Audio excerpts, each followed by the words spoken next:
Welcome to Podcapers, the official podcast for a place to hang your cape.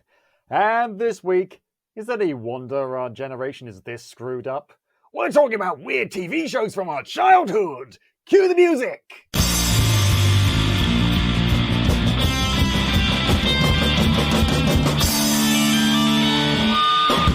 Hello there, Capers, and as I said, welcome to Podcapers, the official podcast for a place to hang your cape. My name is Scott James Merridew, and this is the show where we talk about various geek and nerd-related topics, and I'm joined each week by various different guests. It's been a while since she's been on the show, but it's glad to have her back. Give it up, Capers, for Dara Berkey! Hey, everybody. How you doing, Dara? I'm hanging in there. I've got to stop asking that question to Americans. Fucking hell. Yeah. In the words of Marina and the Diamonds, I'm obsessed with the mess that is America. Anyway, so lot to get through, Capers. Before we can even... So what we were going to do is, we were going to do, and we are still going to do, an episode talking about the weirdest shows we ever watched as children. UK versus US. And we've come up with some doozies, Capers. But... then Disney, bastards that they are, made the just plain rude decision to announce like the lineup of shows and movies that they're going to make for the next decade all in one go. So we're going to have to fucking talk about that before we do anything else. Dara, are you ready? Yep, I'm ready. Oh, God, here we go. Now, before actually we go any further, I want to say... I know a little while ago we talked about David Prowse and his very sad passing, but unfortunately we have to do it again because an icon of British television and British media has unfortunately passed away. Barbara Windsor, people over here will know her from EastEnders and the Carry On films. Americans like yourself, Dara, might know her from Chitty Chitty Bang Bang. Yep. And so it's... Our thoughts go out to her family, but it is the thing you have to understand is for a British person, Barbara Windsor dying, that's a huge deal because she meant a lot to a lot of people, and she was, as I said, an icon of British television for years and years and years, and it's just yet another nail in the coffin that is 2020. So. We're very sad about that, and I just wanted to mention that before we get started. So, like I said, tons of Disney-related media, but before we get into that, we've got to talk about, very briefly, the fact that there is a brand new Mass Effect trailer. Yeah, I saw that. And there's also a Dragon Age trailer, but I don't give a shit about Dragon Age. Sorry, Kit Putty Geeks Horsley, I don't. I tried it, and I just don't care. Mass Effect is where it is, because after the garbage fire that was Andromeda, people have been calling out for more Mass Effect, new one. I wondered if they're going to continue Andromeda but just make it better. No, it appears like they're going to just continue the original trilogy, and I'd be very interested to see how they go about doing that. BioWare is back making RPGs. Can you imagine? Yeah. I can't wait. I mean, this is what's going to justify, in my mind, the HD remaster, whatever they're going to do, of Mass Effect that's going to be coming to next gen, because they've got to buy something, because, you know, Miles Morales changed Peter Parker's face, and Cyberpunk apparently has a really low frame rate. So I got to do something. What's that? Watch Dogs Legion? Do I really want to support Ubisoft right now? Do I want to do that? I don't know. Anyway, I need something.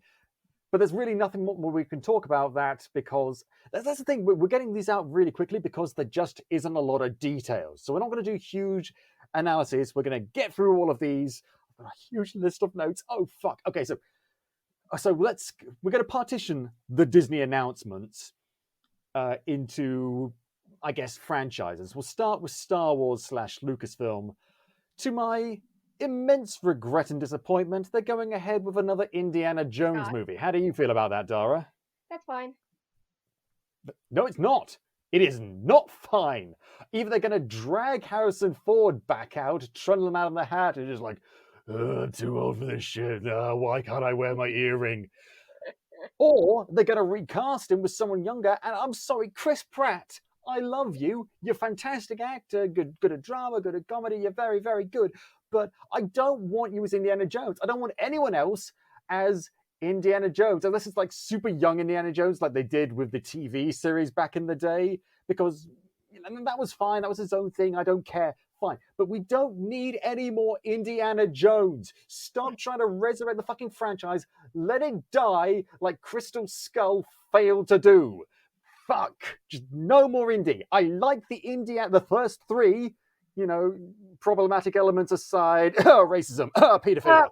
Yeah. But we don't need any more. So that's what I'm going to say. Moving on. Next up, Willow. Remember Willow? Of course you remember Willow. It's coming back as a TV show with Warwick Davis reprising his role as Willow. Fuck yeah. Yeah. Well, that's good.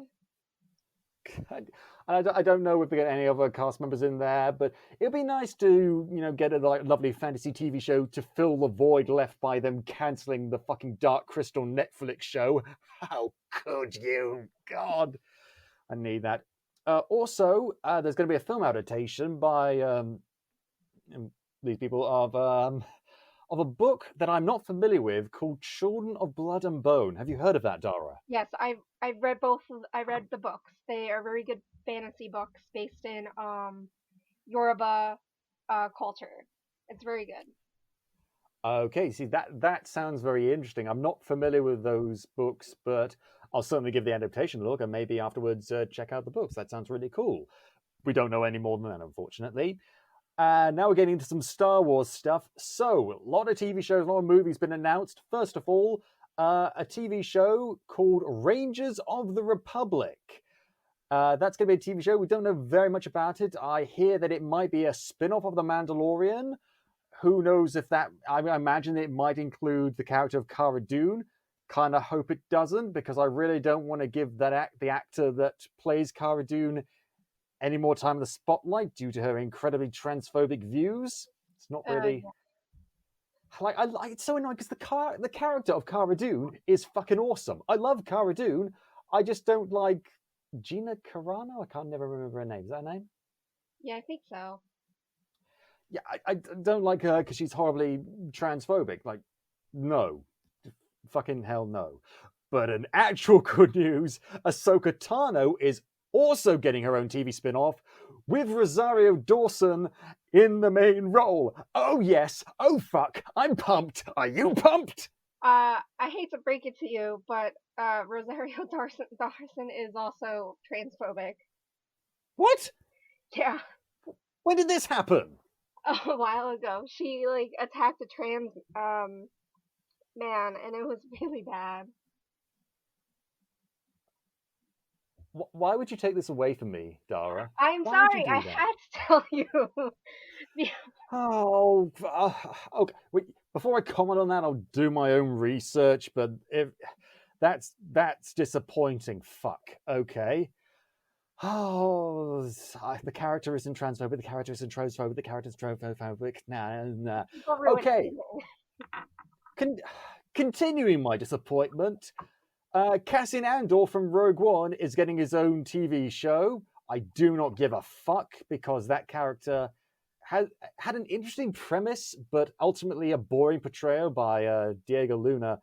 You're just like, okay, so I get what they were going for was, he's like fighting for the rebellion, but he has to get up to some really dark shit to protect the rebellion, and it leaves a mark on his soul. He's sort of like Black Widow in that he does things that other people aren't willing to do, but he's like so tortured about it. And that's really cool. Except Diego Luna portrayed him boring and monotone in the movie. Maybe the TV show will expand upon the character and give him a chance to stretch his action chops. I'll admit I haven't seen him in other things, but I do not care about an Andor TV show. I just don't. What I do care about is an Obi-Wan Kenobi TV show. That's still going on. We already knew that was happening. With Ewan McGregor reprising his role. What we didn't know was that Hayden Christensen was returning, and everyone is really happy about that for some reason. I guess they completely forgot those movies that he was in where he was utterly crap. Oh yeah. Yeah. I'm sorry. I'm not Hayden Christensen apologist. Like, I don't hate the guy. He's done nothing personally what makes me hate him as a human being. I just don't think he's a very good actor. Maybe he acts well in other stuff. Well, maybe, but in Star Wars he doesn't. Oh, but in Star Wars he gives these really cool looks, like when he's gazing in the distance and he's full of emotion and stuff. Okay, cool. He can do great non-verbal acting. But when he opens his mouth, he sounds fucking awful. And half a good performance is still a bad performance. I don't necessarily blame him. I blame the casting people. I blame the writing people. They gave him nothing to work with. I blame the poor direction. Natalie Portman also gave a terrible performance in those movies. But, you know, she is generally regarded, and I regard her as a very good actor. So I don't blame him, but I don't really want to see him again. And I don't think he's going to come back as Darth Vader. He'll mostly come back like a flashback sort of thing, or like a torture memory of Obi-Wan Kenobi, something like that. But that's not why I'm going to watch the show. I'm going to watch the show for Ewan McGregor, that sexy Scottish hunk. That's what I'm going to do. That's fair. Also, we are getting a spin-off of a Clone Wars show, which was very telegraphed from the last season. Star Wars: The Bad Batch. We have they don't call it a trailer or a teaser. They call it a sizzle, which I have mixed feelings about calling it that. But anyway. And it's sort of doing this sort of like intermediary thing where it's like showing the very, very first early days of the Empire through the perspective of this clone squad, the Bad Batch, feeling like these bunch of clone rejects that we saw briefly in the very last season, including one of my favorite clones of ever, Fives. Yay! Wait, was it Fives or Echo? No, it was Echo. I don't know. I like both of them. Anyway. They all look the same. Give me a break. You know, they all have the same voice actor. It's difficult sometimes. It's difficult. But the sizzle trailer does look very cool, in fairness, and it looks like they're going to get up to a lot of hijinks. That's cool.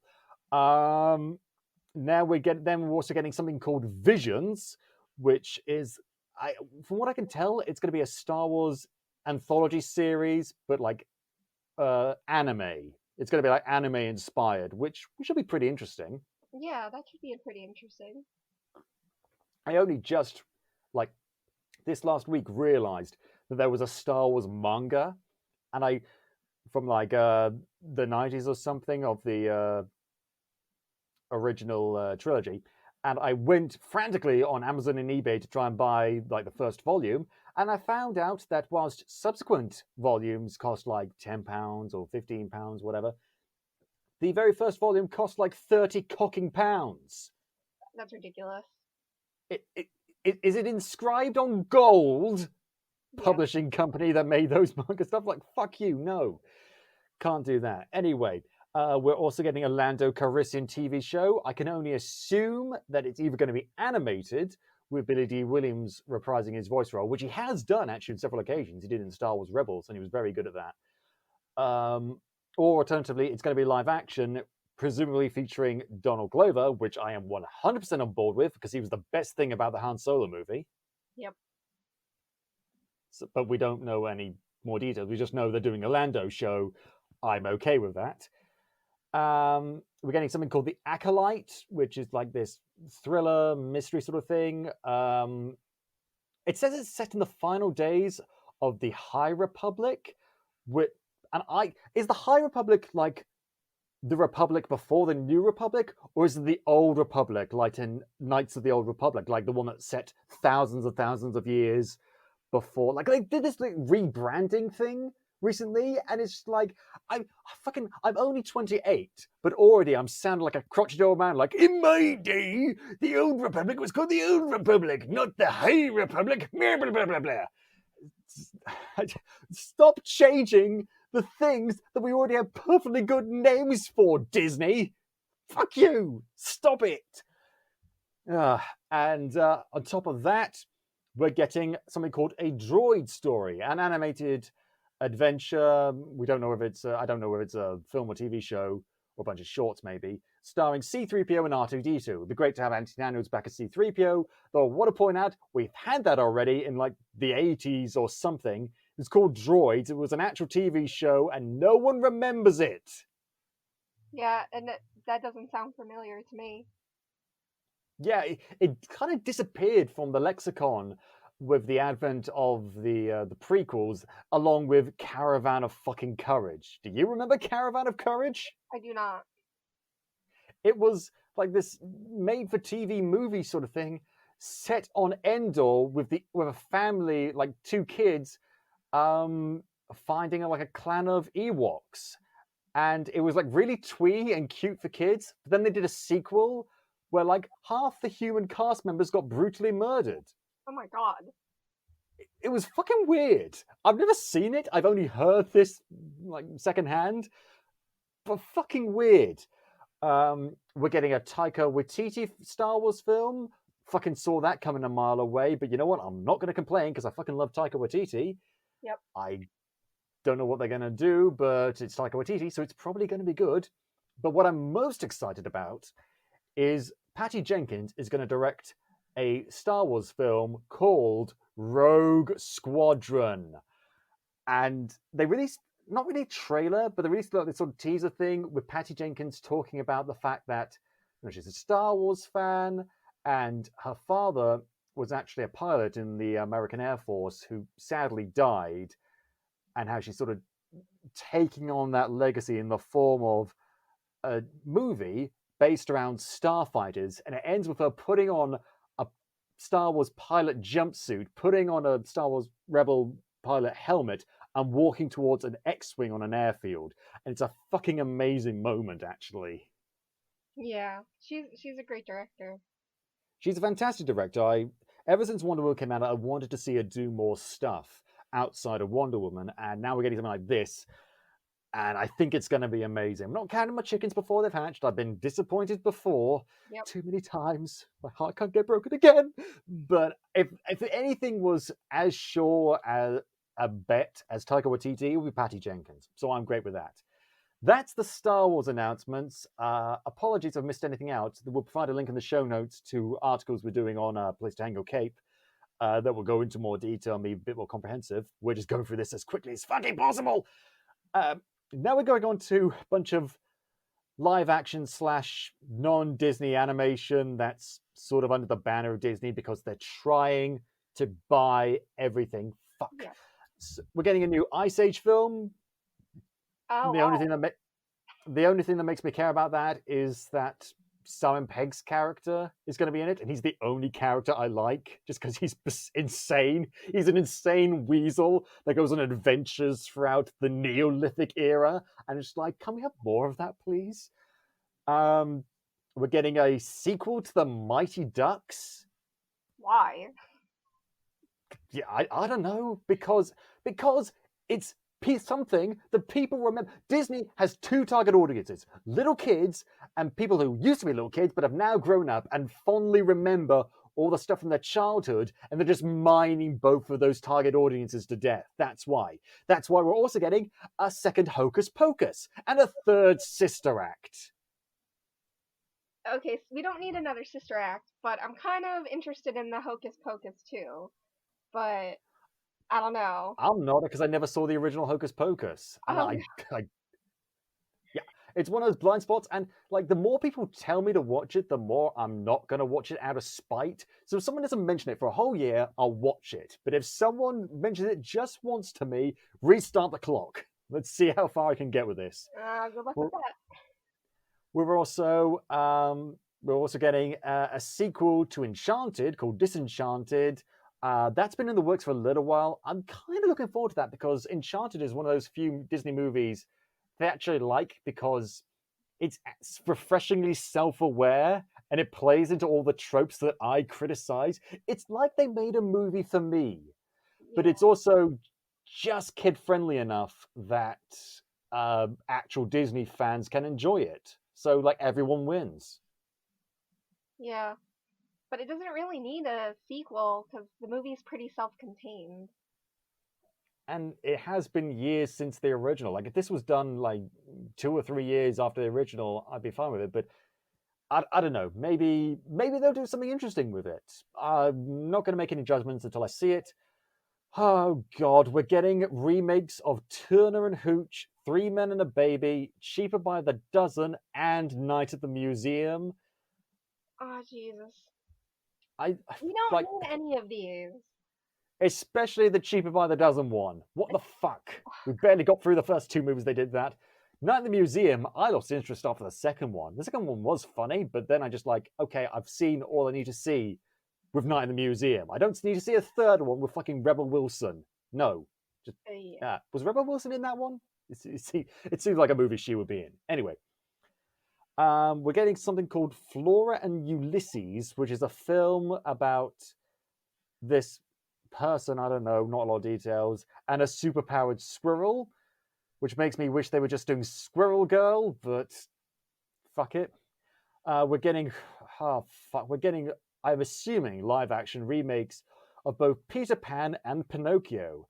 Ooh, I wonder if they'll include the scene where they sing about what makes the red man red. Yeah. And apparently the Pinocchio one is going to star Tom Hanks, I'm assuming as Geppetto. I fucking warned you all.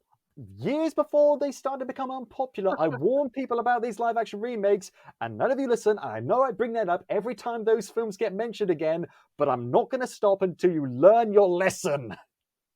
Yeah. The live action remakes are just money grabs at this point. Exactly. Speaking of which, the Little Mermaid remake cast apparently has been completely cast. I don't care to look up any more information. I've heard that maybe Melissa McCarthy might be in it. Don't care. So the last 2 news about this stuff, and I don't know which is worse, but maybe they're both equally worse. So we're getting a Chip and Dale live action movie. Now that sounds kind of cool. Chip and Dale Rescue Rangers, I'm down for that. Yeah. But they're not getting Corey Burton or Tress MacNeille to voice the characters. No. They're getting John Mulaney and Andy Samberg. I don't know how I feel about that. I don't know how I feel about that, because here's the thing. Andy Samberg and John Mulaney are 2 of the funniest people in American comedians right now. I think they're hilarious. Yeah, they're very funny. But they're not fucking Chip and Dale. Yeah. You've got Tress MacNeille and Corey Burton are still working. Tress MacNeille's on Animaniacs, the reboot now, which is gaining a lot of meme power right now. It's kind of bizarre. But why? I don't want it. I don't know which one they're voicing. I imagine John Mulaney might be Chip. I don't know, but I don't want to hear him do. I don't want to hear him do Chip. Can you imagine? Just because he's Peter Porker does not mean he can be fucking Chip. But you think that would be the worst? You think that would be the worst? But there's one last bit of news from Disney remake town. They're doing a prequel to the live-action Lion King remake. Why? Why would they do that? That doesn't. Because they hate us. They loathe their audience, and they want to make money off of us, because people are going to go and see it. Not because they want to, not because they need to, but because Disney has programmed and brainwashed the youth of America and the UK, and even the adults now, because they've grown up, to slavishly go and see every single Disney product that they release in cinemas. And I will be the one person outside saying, no! Stop it! Go and see something worth your time and money.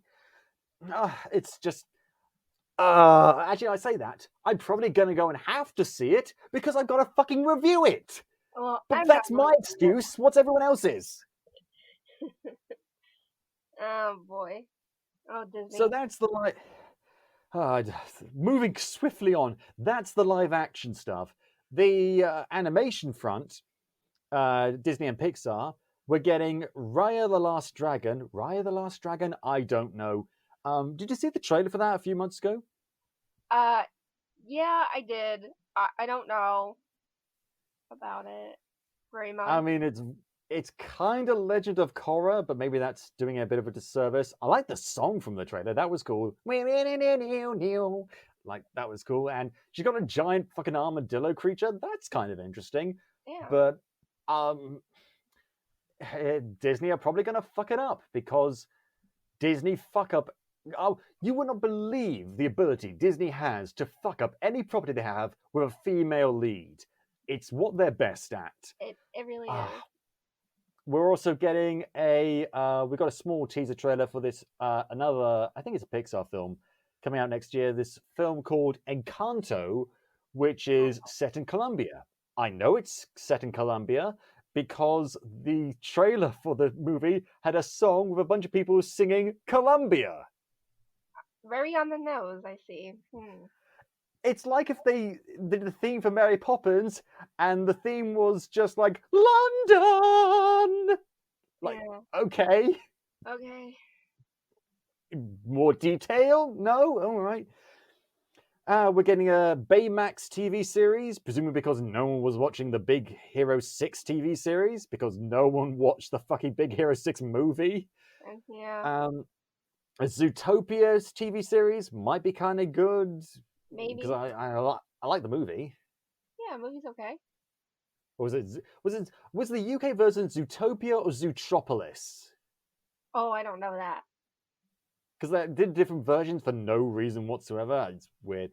We're also getting a Moana TV show, couldn't care less, and a Tiana TV show, could not care less.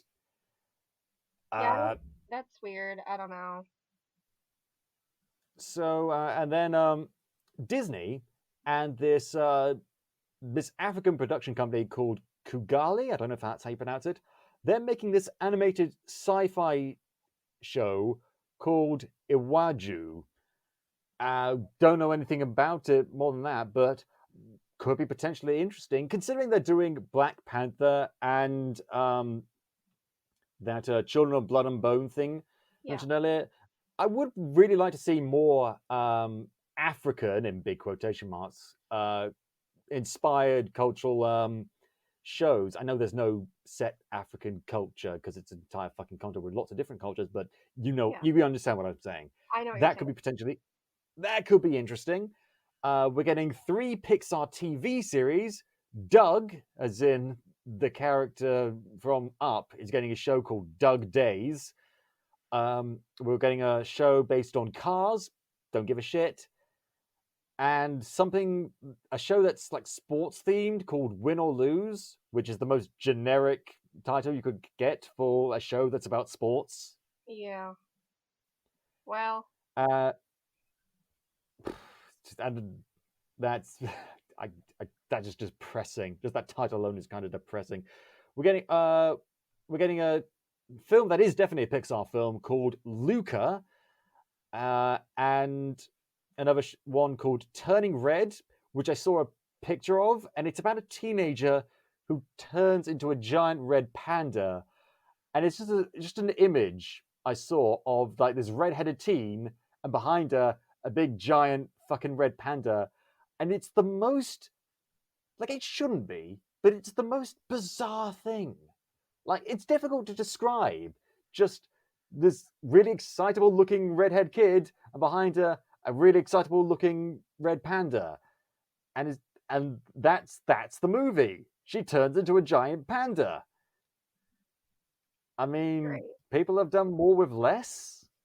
Yeah, I guess. We'll see, I guess.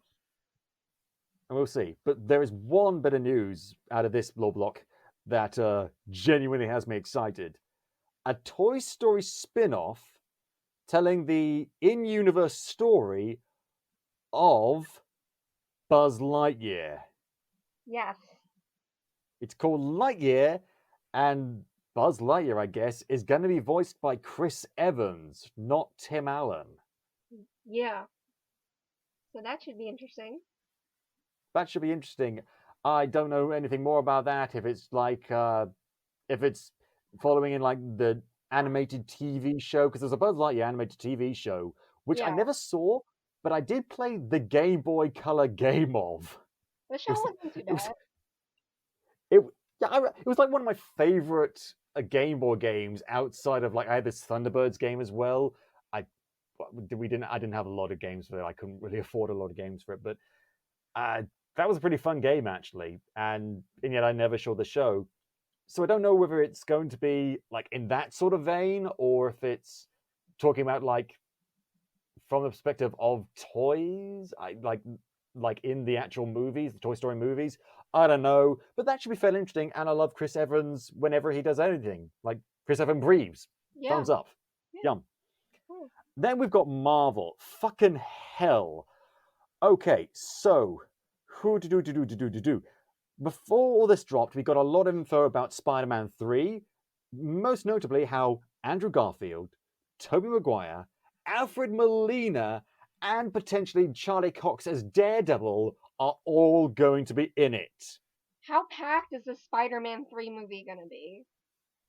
Fucking filled to the brim, and honestly, I'm kind of okay with it because we've had 2 previous Spider-Man movies where they've established the world and the characters and stuff, so now they've got room to breathe. If this was the second one or even the first one, it wouldn't have worked. And because it's coming off of Spider-Man Into the Spider-Verse, there's a lot of potential there for like we're used to this idea, so it could work. It's gonna be tricky, and I don't know whether these are going to be cameos, like it's just Andrew Garfield just pops in and then pops out again. I don't know, but we'll see how that works out. It's kind of exciting. I'm most excited, honestly, for Alfred Molina as Dr. Octopus, because that's going to be really cool. Yeah. But so that was what's happened before this new info dropped. We then got trailers. I feel so blessed. Oh my god. We got trailers for What If, which we've been brewing for a little while, this animated movie called What If, featuring fucking British Captain America with Peggy Carter, Yes, I'm so zombies, excited for that one. Doctor Strange fighting himself, the fucking Watcher. It's going to be really, really cool. We've got a trailer for the TV show, the Disney Plus show, The Falcon and the Winter Soldier. It's just like a superpowered odd couple movie. It or really show, is. rather. It should be. It should be interesting. It's going to be really cool. We've also got a trailer for Loki. Oh yeah. It looks really, really good. It's kind of a short trailer. Like we didn't see a lot, and it seems like it's going all over the place. Yeah. I honestly don't know what they could do with it, but I imagine whatever they do might be kind of interesting. I just really, really hope that what I'm worried about with these shows is I'm worried that they're going to run them into the ground. I think they should either have a very long-term plan or make them kind of short form and only last a couple of seasons, just tell a short compressed story. Don't do what Agents of S.H.I.E.L.D. did, where you're just going on and on and on and becomes sort of, or even better, like the Arrowverse stuff, where it comes like a superhero soap opera. I don't want that. Yeah, we don't want that. I want something more in the vein of like Amazon Prime's Jack Ryan stuff with fucking what's his face, Jim from The Office. John. I can never remember his name. John Krasinski. That's it.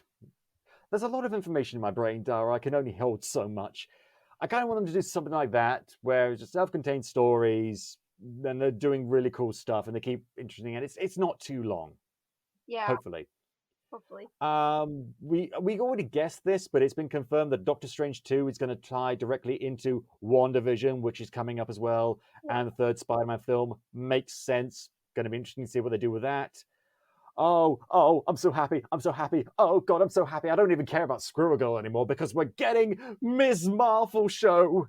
Yes, finally. I've been waiting so long for this. I love her so much. It's been cast. We've seen a bunch of... we got a trailer which is more like a behind-the-scenes sort of a featurette sort of thing, fairly short. We saw who they cast. We saw the people working behind it. And we also know that the character is going to turn up in Captain Marvel 2, which I'm also excited for. Yeah. Fuck the haters. Like, okay, can we just... I hate how much backlash fucking Captain Marvel got. Like, and I'm willing to own up to my part in that because I say I criticized the movie, but all I said was it wasn't as good as other Marvel movies. I still thought it was good. I still thought it was good too. But it's just not as good, and that's fine. Okay, not everything has to be spectacular, and then it got such a huge backlash, and some of it was warranted, a lot of it wasn't. So I'm just glad that they're not doing what a lot of other production companies usually do whenever there's backlash, which is just drop it. And they're going ahead with Captain Marvel 2. We're going to have Brie Larson back. Awesome. She's awesome. Yeah. We're going to have Miss Marvel. Awesome. Things are going to be okay with the world. Now we have more Miss Marvel. If anything else, it's going to make us forget the fucking crap they took all over her in that fucking Square Enix Avengers game. Oh yeah. She, like, in the beginning, she goes up to these bunch of like vaguely snooty bullies and quotes the "plant yourself like a tree by the river of truth" speech at them, and just like, no, Kamala, you can't just like don't quote you can't quote like the fucking Battle of Bosworth speech for a bunch of like vaguely rude assholes.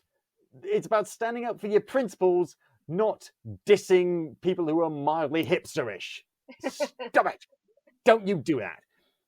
Update: She-Hulk we know is going ahead. I don't know. Is Tatiana Maslany actually gonna be She-Hulk? I've heard conflicting reports. I don't know. I'm not. I thought she'd be pretty good as She-Hulk, but I've heard that apparently she said that she isn't being She-Hulk, so I don't know. What we do know is Tim Roth is returning as Abomination in She-Hulk. Yes, that's cool, because as much as I didn't really like that character, I kind of don't like the fact that Abomination has been locked away all these years and we've never seen him, because Abomination is one of the most fascinating Hulk characters, because he's a very smart man who is stuck in a horribly mutated body and his life has been ruined because of it. And later, Hulk issues and storylines, and even a video game at one point where he's portrayed by Ron Perlman, did a really good job of expanding his character. And I think Tim Roth could really sink his teeth into that, because I do like Tim Roth as an actor. Yeah, so She-Hulk should be really, really interesting to see. She's one of my favorite characters. Please, please, please. I've been saying I want She-Hulk for years. I know there's a rights issue, but fuck it, just give me She-Hulk. The Blade movie is still happening. No new news on that front. Samuel L. Jackson and Ben Mendelsohn are going to be back for something called Secret Invasion. Ooh. One of the better Marvel event comics. This is what made me stop reading Marvel Comics as a whole. There are far too many events. First we got Secret War. Not Secret Wars, Secret War. Then we got fucking Civil War, Secret Invasion, Siege, Shadowlands, Civil War Part 2, Avengers vs. X-Men, Infinity times a million. I just can't keep up anymore. I just can't. Yeah, it's kind of a mess. It's like, we can, you know what? New rule. You can have one event comic every 5 years. Yeah, that's your limit. Yeah. And even then, that might be a bit too much. God. Anyway, Don Cheadle is coming back as Rhodey in something called Armor Wars. Very excited about that. I'd like to see Don Cheadle get to take the spotlight for once. Yeah. That'd be really cool. We're also getting an Ironheart project starring an actor that I'm not familiar with called Dominique Thorne as Riri Williams. And I understand that, unlike, say, Miles Morales or Miss Marvel, Ironheart got a bit of a backlash. Like, people didn't think she was very good. I don't know anything about the character, though. Do you know anything about... What's that? I said I like Ironheart. I think it's an interesting idea. Okay, so who knows? Even if the comics version might not have been good, who knows? Maybe the movie/TV version, I don't know exactly what we're getting, will be better. Okay, this makes me so happy. James Gunn is going to direct a Guardians of the Galaxy holiday special. Oh, good, a holiday special. I mean, that just warms my cold, dead heart, because, yes, of course, it was only a matter of time. Of course, James Gunn, now that he's back doing Guardians of the Galaxy, is going to do a holiday special. That just makes me happy. And he's also apparently doing a Groot miniseries, which I care less about, but he'll probably find a way to make that interesting. Yeah. Other news, Christian Bale has been cast as Gore the God Butcher, one of those Marvel characters that I'm actually not familiar with, in Thor Love and Thunder. Okay, so I don't know if I've talked about this before, but I want to do it again. I just want to do a little rant. Lady Thor needs an actual fucking name. Yeah, she does. Because they just call her Thor. But here's the thing: Thor isn't like Thor's superhero moniker, like it kind of was back when he was Donald Blake. But honestly, he was born Thor Odin's son. That's what's on his fucking birth certificate, if they have those in Asgard. I don't know. And so when she took on the mantle, when Jane Foster took on the mantle, okay, cool, fine. She needed a different name because it's like if there's a superhero called Phil, and then a woman took on the mantle of Phil, and they just called her Phil.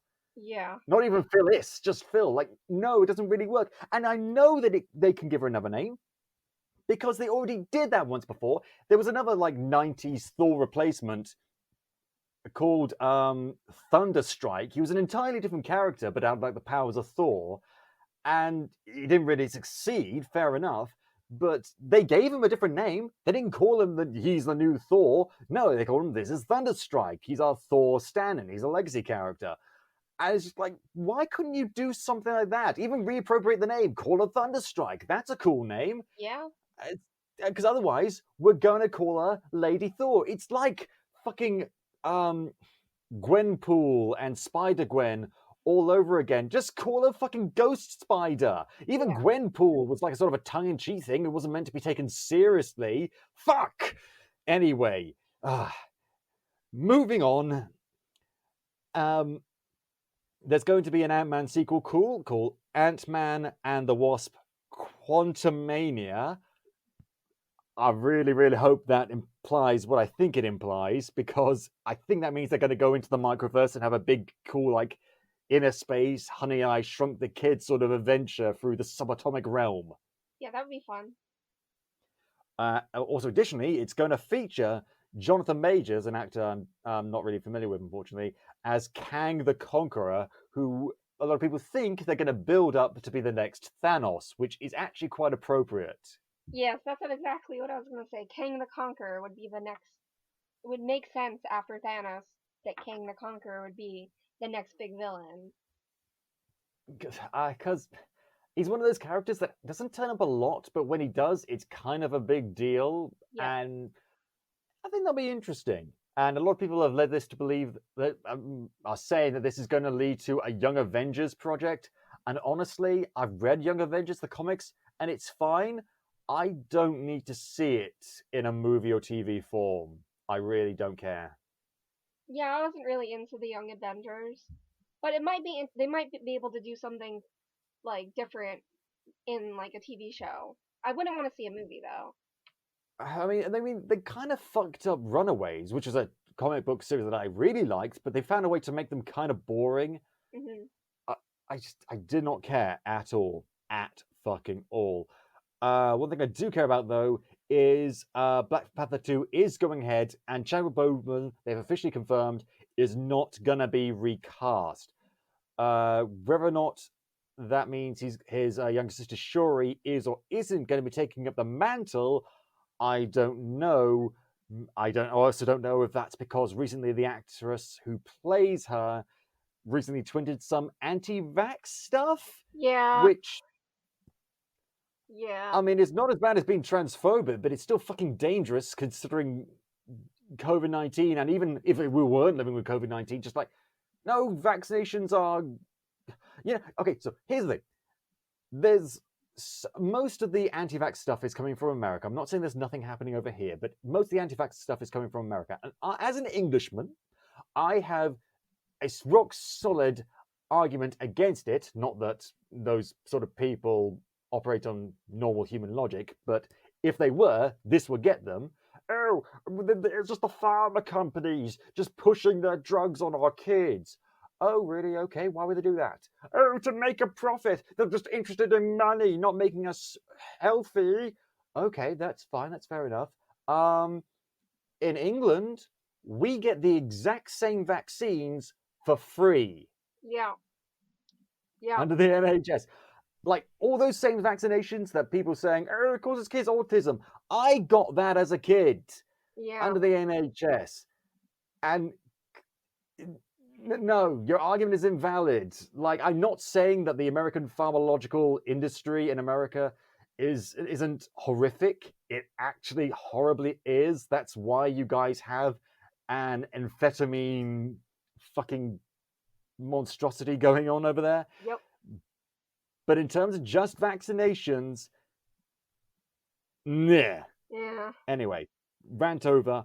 And they say for Black Panther 2, what they're going to do is they're going to use the opportunity to explore Wakanda in a bit more depth and detail, which is really cool because in the original version, Wakanda was cool and interesting, but there are some shows and some movies where the location is just as much a character as the actual characters. And Wakanda wasn't really like that, at least for me watching the movie. It was cool, and it was interesting, but our focus was on the characters. And that actually makes a lot of sense because it was the first Black Panther solo movie we're getting. That made sense. They put the focus where it needed to be. But now we've got Black Panther 2, and Chadwick Boseman, T'Challa is sadly no longer with us. This is a good opportunity to explore the world of Wakanda in greater depth and detail. That will be interesting. Yeah, definitely. And finally, fucking hell, we're finished at last. Oh God, we've been going for like 45 minutes. I want to get this done in half an hour. Shit. We're getting a Fantastic Four movie confirmed. Okay. Oh, time that's is the the charm, sound of me taking a breath. What's that? Fourth time is the charm, I guess. Oh God, yeah, it is the fourth time. When you Yeah. look at all the. Oh no! Well, hey, lucky number 4. Who knows? I mean, we don't know anything more about that. We only know that it's going ahead. I can't remember if the director has been attached or not. I know a lot of people have been saying they actually want, speaking of, John Krasinski to be Mr. Fantastic, and he would be excellent. But we'll just wait and see. I just hope that whoever does this movie understands what the Fantastic Four are. Yeah. In that they are not superheroes. They're not government operatives. They're not secret agents. They are, and then I was going to say they're not cartoon characters. They have in fact been cartoon characters. Shut up. What they are is superpowered adventurers, like the people from Star Trek or Lost in Space, or I don't know, the Hardy Boys. It's just, like bizarre examples, but that's what they do. Yeah, they fight supervillains, but with the possible exception of like Ben Grimm when he hangs around Yancey Street, none of them would stop a carjacker. None of them would get involved with the government. It's just, well, they do kind of get involved with the government, and maybe that's where a lot of conflict comes from. Yeah. I don't know. I just really, really hope they understand, because I love the Fantastic Four. I loved those comics when I was growing up, and I still do, because they're just a lot of fun. Yeah. They're a lot of kooky, weird, sciencey fun centered around this family unit that... Yeah. I mean, people have been saying for years that Incredibles is a much better Fantastic Four movie, and they're kind of right. Yeah.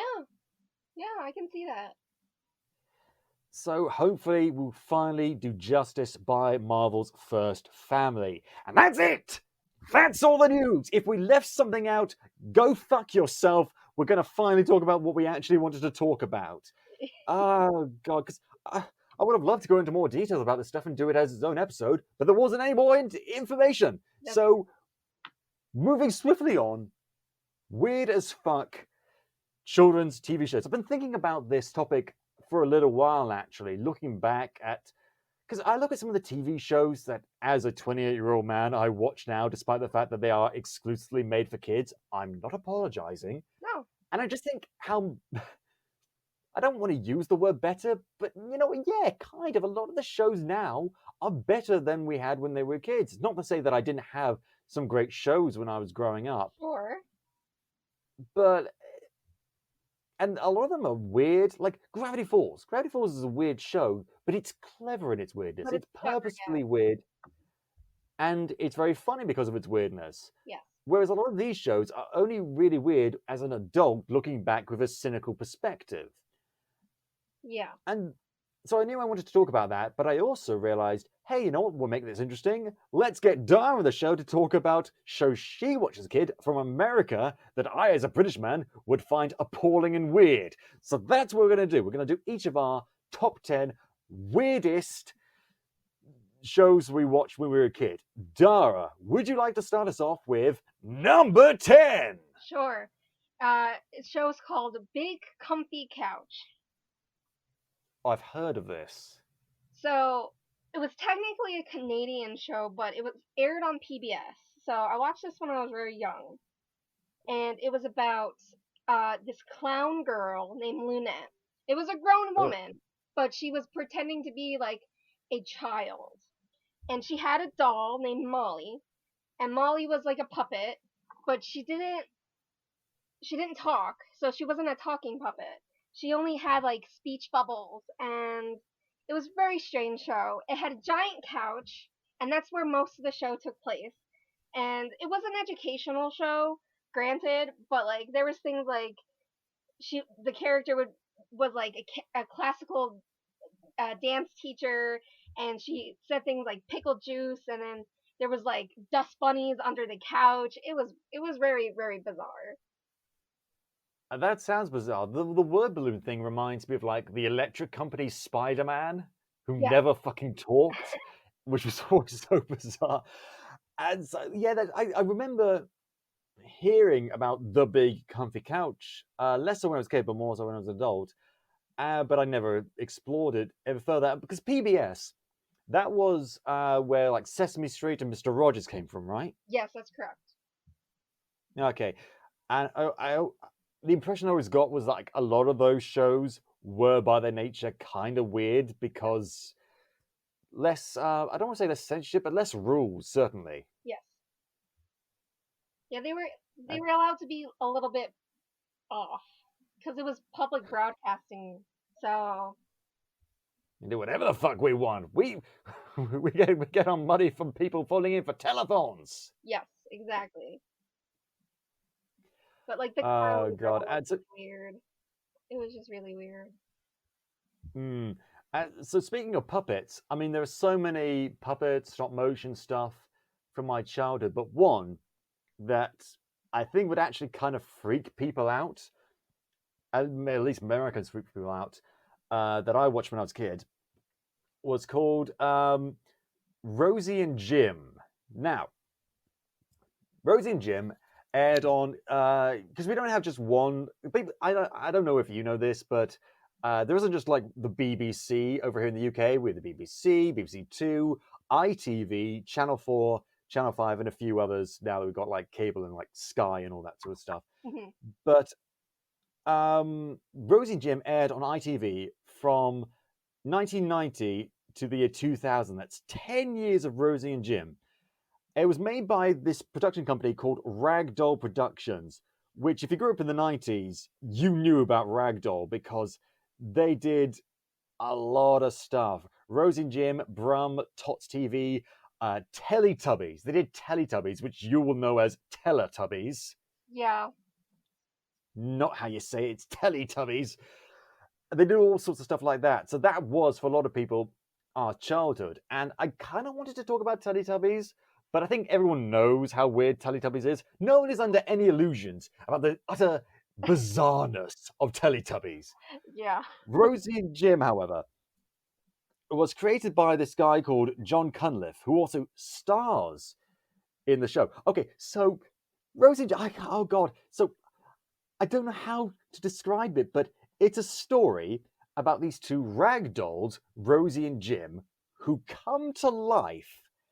They live on a narrowboat, a canal boat. Are you familiar with those sort of things at all? Yeah.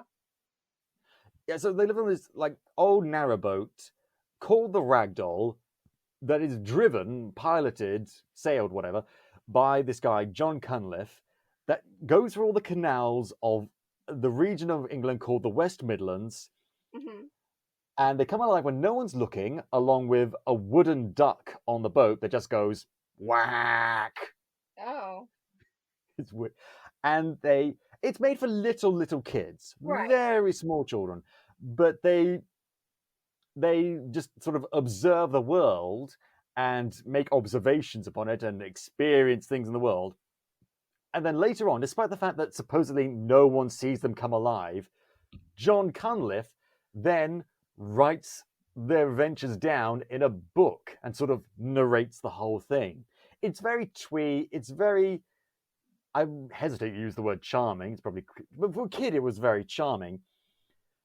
But it's just bizarre because the only thing I remember about it from when I was a kid was the theme song, which I'm not going to do the whole thing, but it basically goes, Rosie and Jim, finding stories everywhere. Rosie and Jim, and John, he writes them down. Fairly normal, fairly, it's fun thing for kids, right? Yeah. Here's the thing, though. It is preceded by Rosie and Jim rising, powered by the eldritch forces that commands them to consciousness, coming to life, and then Jim goes, Rosie! And Rosie goes, Jim! And then they kiss. Oh, boy. And then they stop kissing, laugh, and then the theme song plays. Oh, It's okay. it's fucking bizarre. This is a weird thing. Like, this is probably the worst medium to talk about these kind of topics because we're just describing them. Right. I'm trying to be as detailed as I can without going on and on and on. But it's a very classic show that utterly horrifies me to this day. I think it's time we move on now, though, to number 9. What have you got for us? Okay, it's called Ghostwriter. Ooh. So Well, I've seen this. This is a movie that no one ever saw featuring Pierce Brosnan. It's not. Okay. It was a TV show on PBS it aired from between 1992 and 1995. And the premise was that this ghost called Ghostwriter communicated with a bunch of Brooklyn children to solve crimes and mysteries around the neighborhood. Except the ghost wasn't really a ghost. It was more like it was basically like a light, and then it flew around the room and rearranged words and stuff to communicate with the children. And it's a poltergeist. Yeah, in the first episode, I watched the first part of the first episode. I remembered the show, but I didn't really remember it. But the first interaction the ghost had with the main character was writing on this like 90s computer screen, "Help, help, where are the children? Are they all right?" And I'm Oh, God. like, that's fucking terrifying. They're with me now. They're mine. So like it was just, it was like a mystery show. It promoted like reading and stuff, but it just like the concept of like this, it was just like this little like light that flew around the room and interacted with the children. It was very odd. It sounds fucking odd, and this really already we're starting to see the difference between UK shows and US shows because a lot of the programs I watched were either recorded, filmed, or set in like the more countryside parts of the UK, like the West Midlands. Like, Yeah. like we've gone from a show on a canal, which is about as twee as you can get, to a show about kids solving mysteries in Brooklyn. And I believe that they're the exact opposite in terms of locations. What people working behind the scene would call precincts.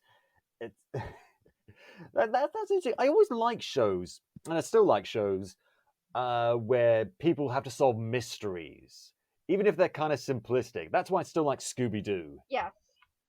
I mean, it wasn't a bad show. It was just very like off-putting when you watch it 20 years later, Yeah. Because actually, think about it. I didn't include any on this list, but there's a lot of shows I watched as a kid featuring ghosts.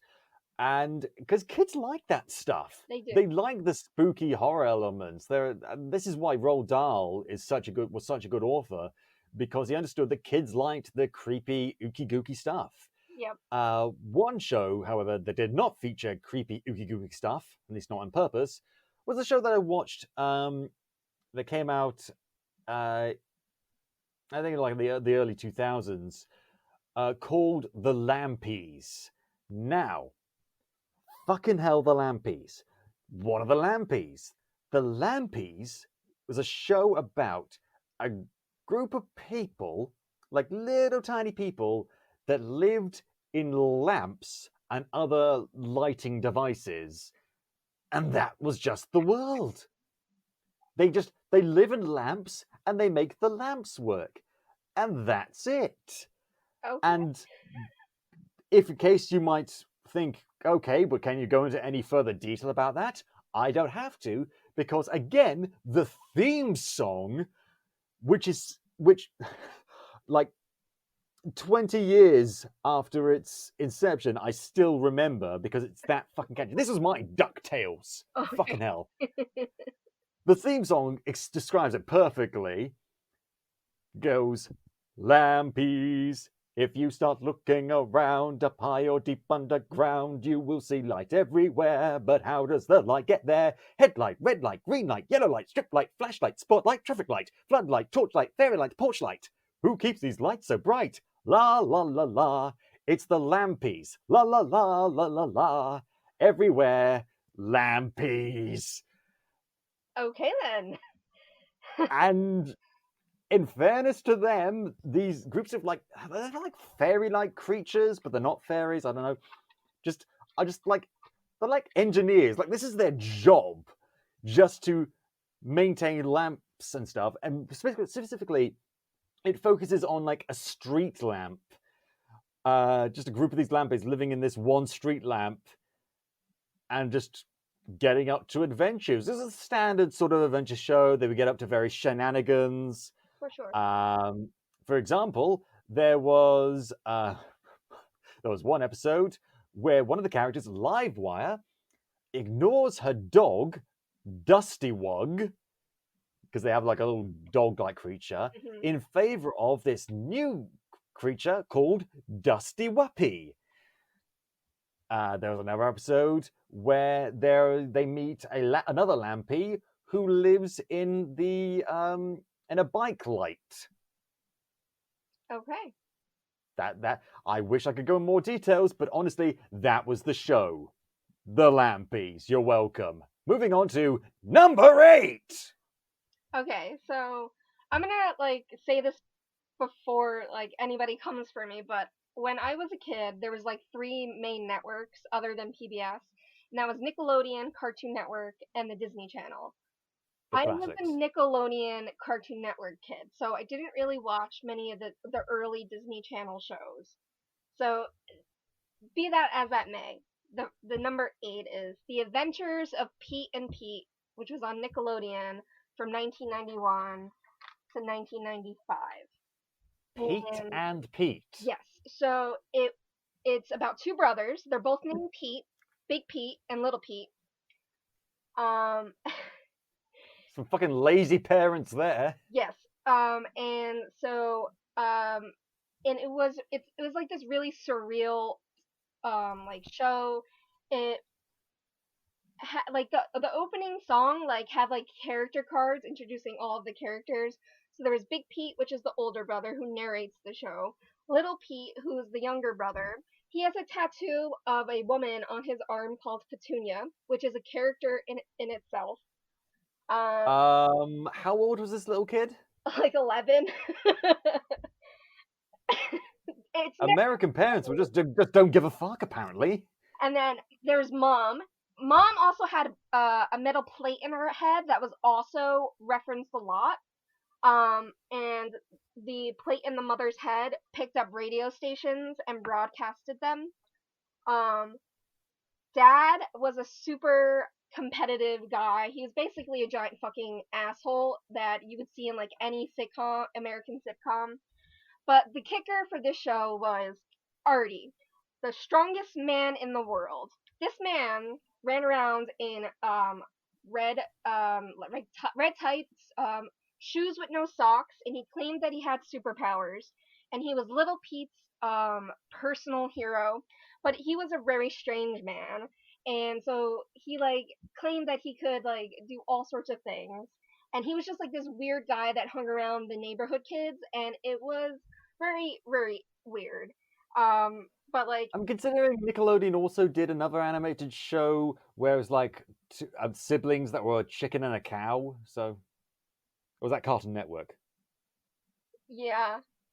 So so that was Adventures of Pete and Pete. It'd be like more of like a sitcom-y kind of thing, but it was really like it was just like Big Pete and Little Pete. They basically had a whole bunch of like enemies in town, and it was very strange. Artie was the strangest part of the show because he was a grown man. Everything about this is the strangest part. Artie just hung around Little Pete, and that was it. And like, I don't know. I mean, it was well written and it had good music. But like, that was just like a show I watched when I was like, oh, I don't know, like 5 or 6. But yeah, that was The Adventures of Pete and Pete. Well, speaking of well written but really weird, I want to talk about something that is fucking creepy. Even when I was a kid, it was creepy. It's a TV show based on a series of books called The Demon Headmaster. What? Demon Headmaster? Yes. Now, as far as I know, the headmaster in question was not actually a demon, but you know what? He was creepy as one too, because this is so fucking weird. Okay, so it's a story about this character called Dinah Glass. She gets fostered and I think like actually adopted by this family called the Hunter family, and starts going to a school with her foster brothers Lloyd and Harvey. And at first she notices the school is really strange, and the students are sometimes do things really weirdly. And she finds out the reason for this being is because the headmaster of this school has the magic power to control people's minds, to hypnotize them. And yeah, and in other books they might be doing this, like show like, oh, he's all about making sure the students, wear the right uniform and don't talk back to teachers. And he does do all that. But what his main goal is to get the students to compete in this game show, this televised game show where a bunch of different schools compete for a prize, so that he can address the entire nation and mind control all of the UK to put him in power. And it's fucking creepy as fuck. Oh my god. Yeah. And you know what? You might think it'd be like funny or twee. No, it actually takes itself really seriously. Oh my god. The kids are often in real and genuine peril. They feel. You know what's good about it though? It's not a bad show, but what was good about it was that it sort of personified the fear that kids and the powerlessness that kids have in the face of authority figures. I don't know if that was intentional or not, but that's just how I'm analyzing it. But the Demon Headmaster, the guy playing him, it's been a bunch of other stuff, but whenever I see him, I just think, Demon Headmaster, because he's fucking creepy. He's like this grey, like he's the walking personification of grey, middle class, stern, authoritative, very clipped persona. And there was actually a huge storyline. And the kids, in fairness, the kid actors did a really good job showing the actual stakes. There's this big, huge storyline initially of, the Demon Headmaster being in control of the school, but then he gets defeated and returns as the head of this video game company trying to enslave people's minds through a video game, gets defeated, and he gets shoved into this machine, I remember. Shoved in the machine that sort of deconstructs him by molecule, and then gets reconstructed years later without his memory, and ends up establishing his own authoritative political party. Oh, really? Wow. They really went places. They fucking did. And apparently there's been last year there was a remake or like a continuation of the series. I haven't seen anything. Or the original series ran from 1996 to 1998, and it was fucking creepy from the start. Even the theme song, like the intro, they don't do intros as well nowadays. The intro was just like images of all of the main characters gazing off to the distance as they were being mind controlled by this really slow, creepy music, and wibbly wobbly visual effects went on. It's difficult to describe, But just from the get-go, you know, oh, this isn't going to be fun. This is not going to be fun at all. This is serious business. Yeah. It was really fucking creepy and still is. Hopefully number 7 will be better. Speaking of which, number 7! So number 7 is Real Monsters. Oh, it was a Nickelodeon show. Ran from 1994 to 1997. It was about these 3 young monsters who attended monster school. It was Ickis, Oblina, and Crumb. Those were the 3 main characters. was that the little weird guy who had his eyeballs in his hands like the fucking creature from Pan's Labyrinth? Yes. Oh. Yes. So Ickis is something called a loomer, and he was able to grow in height to scare people. So like he was this little tiny thing, and then he was able to grow to like a super like monumental like height to like terrify people. And then Crumb was the one that held the eyeballs in his hands, and his main thing was that he had unbelievable armpit stench. Oh. Yeah. And Oblina was the creepiest one. The way she scared people, she pulled out her internal organs, and she was able to shapeshift. A kid's show, you say? Yes, a kid show. And the premise Fuck of the the Demon show, Headmaster, that's fucking terrifying. So the premise of the show was like they would have to get to the surface, which is set in New York City, by the way. They would have to get to the surface, and they would have to do scares as class assignments. And that was like the whole thing. Like that's what they tried to do every episode. This is very like, Monsters Inc. Yeah, Monsters Inc. before Monsters Inc. Oh, was it before Monsters Inc? I think so. 1994. Yeah. Crikey. God. 1994, yeah. Again, kids like that sort of stuff. I'm guessing it was animated. Yeah. No, it was animated, I remember. It was animated, yeah. Was it, am I remember this wrong? Was it made by the same people who did Rugrats? It was. Glasky Kaspoon, yeah. whatever it is called. Yeah. Nick, they did like a bunch of the Nickelodeon shows in the 90s. Real Monsters, Rugrats, all sorts of stuff. Pepper like Ann? But yeah. No, was not Pepper Ann. Was it Pepper Ann? No, Ginger Says It All. No, not Pepper. No. Ginger Says It All. Wild Thornberries and all that. No, that's Clarissa Says It All. I think it was just called Ginger. I don't know. I only ever watched the Wild Thornberries and Rugrats. Like, that was all I needed. Yeah. Give me Tim Curry as a wildlife presenter. Smashing! Lord Nelson's trousers, it's a Yeti! Marianne! I have a million of them, and I'm not apologizing. Anyway. But yeah, that was all Real Monsters. Like, it was a fun show while it lasted, but it was very strange. Like, it was very, like, very leaning into the monsters aspect. Yeah, I do. So. I never saw the show, but I do, not just through cultural osmosis, remember those designs. And they were fascinatingly, appropriately terrifying. I think, like, the one with the internal organs, like, was she shaped like a black and white stick? Yeah. God, it's fucking horrifying. One show that should have been horrifying, but wasn't, was the show over here called Hero to Zero. It was a one-off show. It was just 6 episodes that came about in the year 2000 when I was just a wee 8-year-old lad. And, okay, so this is going to need some fucking context here, because it was about this young boy named Charlie who gets up to, modern-day sort of adventures with live action, but he was getting up to all sorts of scrapes and stuff and sort of navigating. It was actually kind of naturalistic in the way he just had to navigate real life. But what wasn't naturalistic about the fact was the fact that he had a poster of then very popular footballer Michael Owen.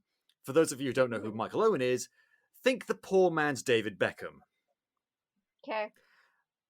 And he had a poster of Michael Owen, and the poster of Michael Owen would come to life despite no one else ever seeing this, and Michael Owen would give young Charlie advice. Oh, that Imagine if Tom Brady came to life in a child's bedroom and gave them advice, you know? that would be terrifying. That would be fucking terrifying. And as far as I know, Charlie never questioned this. I don't think it ever got explained why the poster come alive. But what I remember about it is, again, like with Demon Headmaster, it took itself kind of seriously. Like, not so much that kids couldn't buy it, but one thing I have noticed with a lot of American kid shows, whether the ones that happen now or the ones that I saw back in the day, a lot of them actually didn't take themselves very seriously at all. It was just like, hey, kids, radical! It was that kind of thing. Even the live action stuff. And it was very Power Rangers. Whereas a lot of the kids shows in the UK actually did explore important social issues. One show that I'm not including on the list because it wasn't that weird was a show based on a popular series of books by Jacqueline Wilson called Tracy Beaker. And it was about this kid who is essentially in foster care and the trials and tribulations she has to go through. And it's aimed at children, and it's very accessible for children. And it's not all doom and gloom, obviously, but it doesn't shy away from what she and the other kids in foster care, like this shared foster house, have to go through. And Hero to Zero kind of did that same thing. Charlie, he's a kid, he's growing up, and he has difficulty navigating life sometimes, and he does rely on Michael Owen's advice. And it's just so bizarre, partially because of the weird magic realism aspect of Michael Owen coming to life in your fucking bedroom, but also the fact that it did take itself so seriously. Like, because remove Michael Owen from it, and it could be a perfectly normal kid show that, explored some slightly complex issues. Nothing like drug abuse or anything like that, but just, kids being kids. And yet it combines these two completely disparate elements together to create a show that, despite only having 6 episodes, I still remember 20 years later. Fucking hell. Moving on to number 6. Okay, this one you might recognize. It's called Captain Planet and the Planeteers. Oh, who couldn't remember that? It was from 1990 to 1996. And so Captain Planet, he's a hero. He's gonna take pollution down to zero. Yes. Like it had a good message about the environment and all that. So Gaia, gave these rings to 5 children. Kwame from Africa, just Africa. Like Africa's not an entire continent. And look, another character who came from that well-known country, Europe. Yeah. Wheeler was from New York. Linka was from, well, when the show started, it was the Soviet Union, and then they had to change it to Russia. And then G came from Asia, the entire continent of Asia somewhere. And Mati was from Brazil. And they each represented it like an element, so earth, fire, wind, water, and then Mati was the heart, and when they combined their powers they created Captain Planet to beat like the eco villains like Captain Pollution. It was very on the nose of, and it had a good message, but it was very on the nose, very strange. I mean, I never saw the show, but I know about it just because, by dint of what I do. And here's something I never understood. Every episode is resolved by them summoning Captain Planet by combining the powers with your powers combined on Captain Planet. Why don't they ever do that straight off the bat? Why isn't that the first thing they do? They always try and sort themselves, always fail, and then they get Captain Planet to sort the mess out for them. I have no idea. They needed to fill the runtime. Oh, God, it's just so bizarre. And also, why is it that every superpowered entity, whenever they're faced with the task of fighting evil, always subcontracts out to teenagers? Yeah, right? Yeah, so it was very strange. Like, it's very cringy when you watch it now, but, like, I get why they try to, like, promote, like, anti pollution and everything, but It's it's very, very bizarre. yes. Equally bizarre is something I actually loved the show when I was growing up. It was a really cool show for me and it was really funny, but it is bizarre looking back now. It's a show called Kerching, and it's about this kid named Taj and his two friends who start, and you can tell it's a 2000 show based upon what I'm going to say next. Despite being a young teenager, he starts his own .com entrepreneur business with the goal of making £1 million to support his mum after the death of his dad. Oh, boy. And it's actually a very silly, very funny show. Like, they all hang out in this cafe restaurant type place where the owner only ever appears as the voice over an intercom, like fucking Charlie from Charlie's Angels. It Hmm. it was actually a really, really funny show.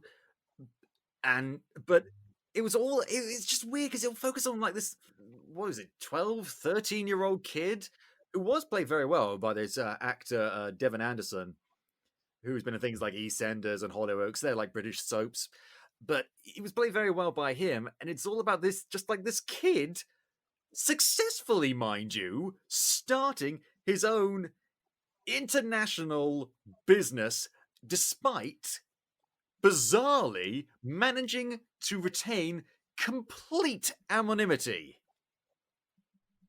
That's impressive. Extremely, especially when the only two people who know in the world that he is.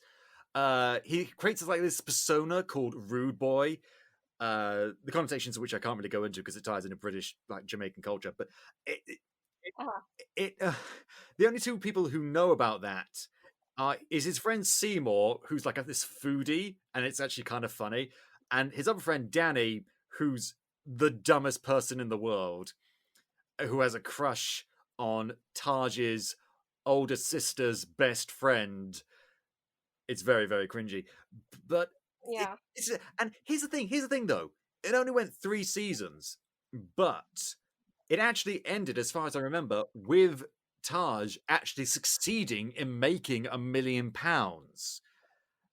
And it actually leads to a bit of drama because he presents it to his mum. Because, like, hey, mum, turns out I'm technical millionaire now because I've been secretly outside of school running this huge business, and now I'm presenting you with a literal blown up check for £1 million. And it leads to a bit of conflict, like, what the fuck? I thought you were doing your homework and hang out with your friends. You were being like, what, Bill Gates? What's going on here? And Oh my goodness. it was amazing because the show was very, very funny, but it never shied away from stuff like that. Like, there was an episode where Taj gets into like all of his dad's old stuff and really starts like looking back to the past, and his mum kind of has to put her foot down and say, Taj, like, it's good that you want to connect with your dad, but what you're doing right here is not healthy. And Yeah. it's bizarre from the business aspect of it, this kid being an international millionaire, but the other stuff that made it kind of work. It's bizarre looking back, but when you watch it as a kid, it's one of those ones that really actually isn't that bizarre and was really, Yeah. really funny. And Yeah. I kind of, time to talk about it now, I kind of want to go back to it just to relive the nostalgia. Like, I couldn't go back to Hero to Zero. I couldn't go back to the Demon Headmaster. I refuse to go back to Rosie and fucking Jim. But Ka-ching, I might give it another chance. Which brings us to number 5. So this Wait, is it one 5 or was 6? on. I've lost count. Oh no, we lost count. Yeah, I think it's 5. Yeah, it is number 5. 5. Okay, 5. This was on Cartoon Network. It was Courage the Cowardly Dog. I've heard of this. It ran from 1999 to 2002.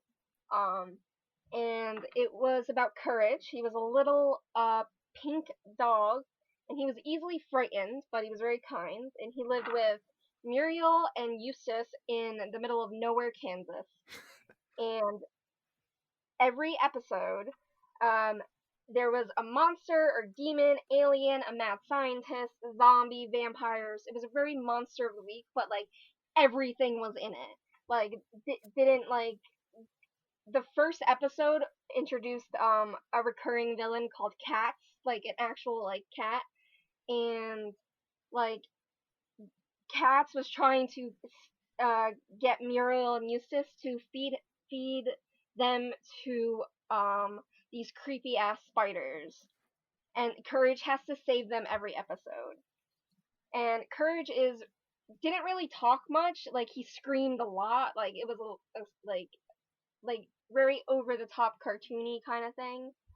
I mean, it was fun, but like it was terrifying. Some episodes were really terrifying.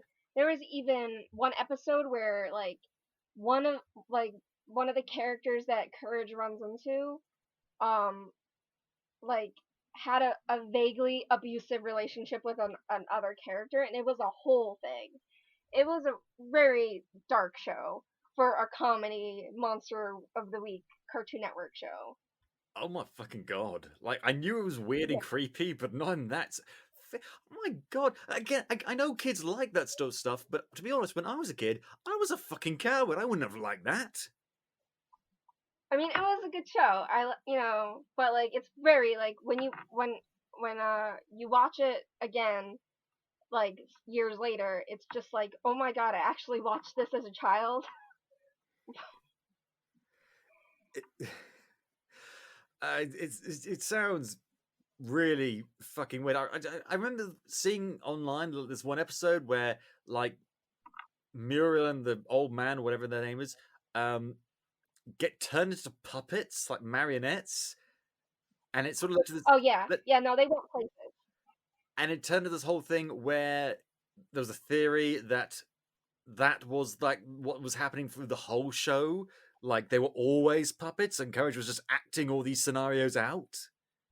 Something like that. Yeah, no, it's very dark. It's like there's a lot of theories about what really goes on, like in this show. There was one episode where it was like a tree, like it was like a giving tree, like it gave like things to like Courage and Muriel and Eustace, but then it went dark really fast, where like the tree was like became obsessed with giving stuff to like Courage, and it was just like really weird. Like there was just some weird stuff in the show. I mean, I'm glad you mentioned that because there was similar weird. Well, actually, I say that there was weird stuff in this next show I'm going to talk about, but it's nowhere near similar. Because here's the thing: I've noticed a lot that for British shows, a lot of the creepy stuff was in the live action shows, but for Americans, the creepy stuff was often in the animated shows. I don't know if that's the exact ratio, but this next show I want to talk about had a lot of weird stuff, but not creepy stuff. It was live action, and it was a children's comedy sketch show called Stupid with an exclamation mark. And I only watched the first season where the main character was played by Marcus Bridstock. It's based around this guy called King Stupid, who's an immortal who lives in this other pan-dimensional world called Ether World. And his job is to be the guy who controls all stupidity on Earth. It gets better. In addition to that, he's got like this gremlin butler, and he's got all sorts of weird and creepy creatures living in his castle. But that was just like the framing device. What he does is he goes to this weird computer, and he puts stuff in to this computer to make people on Earth act stupid, and that's what made the sketches happen. And I don't remember any of these sketches except for one, because every single teacher in every single school all over the UK, when this came out, like it originally came out 2004. Mm-hmm. During that time, every single teacher hated the show because of one sketch: Devil Finger. Oh god. Let me explain what happened in the sketch Devilfinger. This little kid would come out and start interacting with someone else, and he would say, "You've got to leave me alone. You've got to run away. Why? I can't control it. Can't control what? Devil finger!" And he would always say it with that inflection, "Devil finger!" And then he would Oh just god. start poking people really Oh my god. hard, claiming he couldn't control it and that the devil had possessed his finger. And that's all we did as kids, was poke each other really hard, yelling, "Devil finger!" Those poor teachers. Oh my god. It was, and there was no variation to the sketch. It always ended up the same way, with one exception that I can remember. Devilfinger starts poking this girl, "Devil finger!" And then he's interrupted by the girl going, "Bendy Wendy!" And then she takes his finger and bends it backwards rather painfully. It's like, ow, why'd you do that? Devil finger! Bendy Wendy! Devil finger! And the sketch ends with them touching fingers and falling in love. Wow, that just went. Really? And you might be wondering, and I will confirm for you, yes, the people who wrote this were high as balls. I would assume, yeah. It's just, I don't know if other English people remembered it, but Devil Finger one lives rent free in my brain. Fucking hell. It was so fucking bizarre. Not nearly as bizarre, I'm sure, as what we're going to get next with number 4. Number 4 is Angry Beavers. Oh, I think I've heard of this. So it's a Nickelodeon show. As I said, I watched a lot of Nickelodeon in the early days. It was from 1997 to 2001, and it was about 2 beavers, and they moved out of their parents' house to live a bachelor life in their own dam. But this show, like, it went places. They had like a recurring like enemies, these mad scientists. Like, they like constantly trying to like destroy the dam and all sorts of stuff. But there was a lot of mad scientists in the show. There was also ghosts, which the beavers befriended. Of And course. then there was one episode. What? Of course. Of course, yeah. And then there was one episode that really like stuck out, was where it was about like the end of the universe, like, and it was just like this whole end of the universe episode, and it turns out it was probably a hallucination because they were drinking like not martinis. Because you And can't there was have that also in a kid's show. You can't have that in a kid show. And there's also zombies in the swamp that the angry beavers interacted with.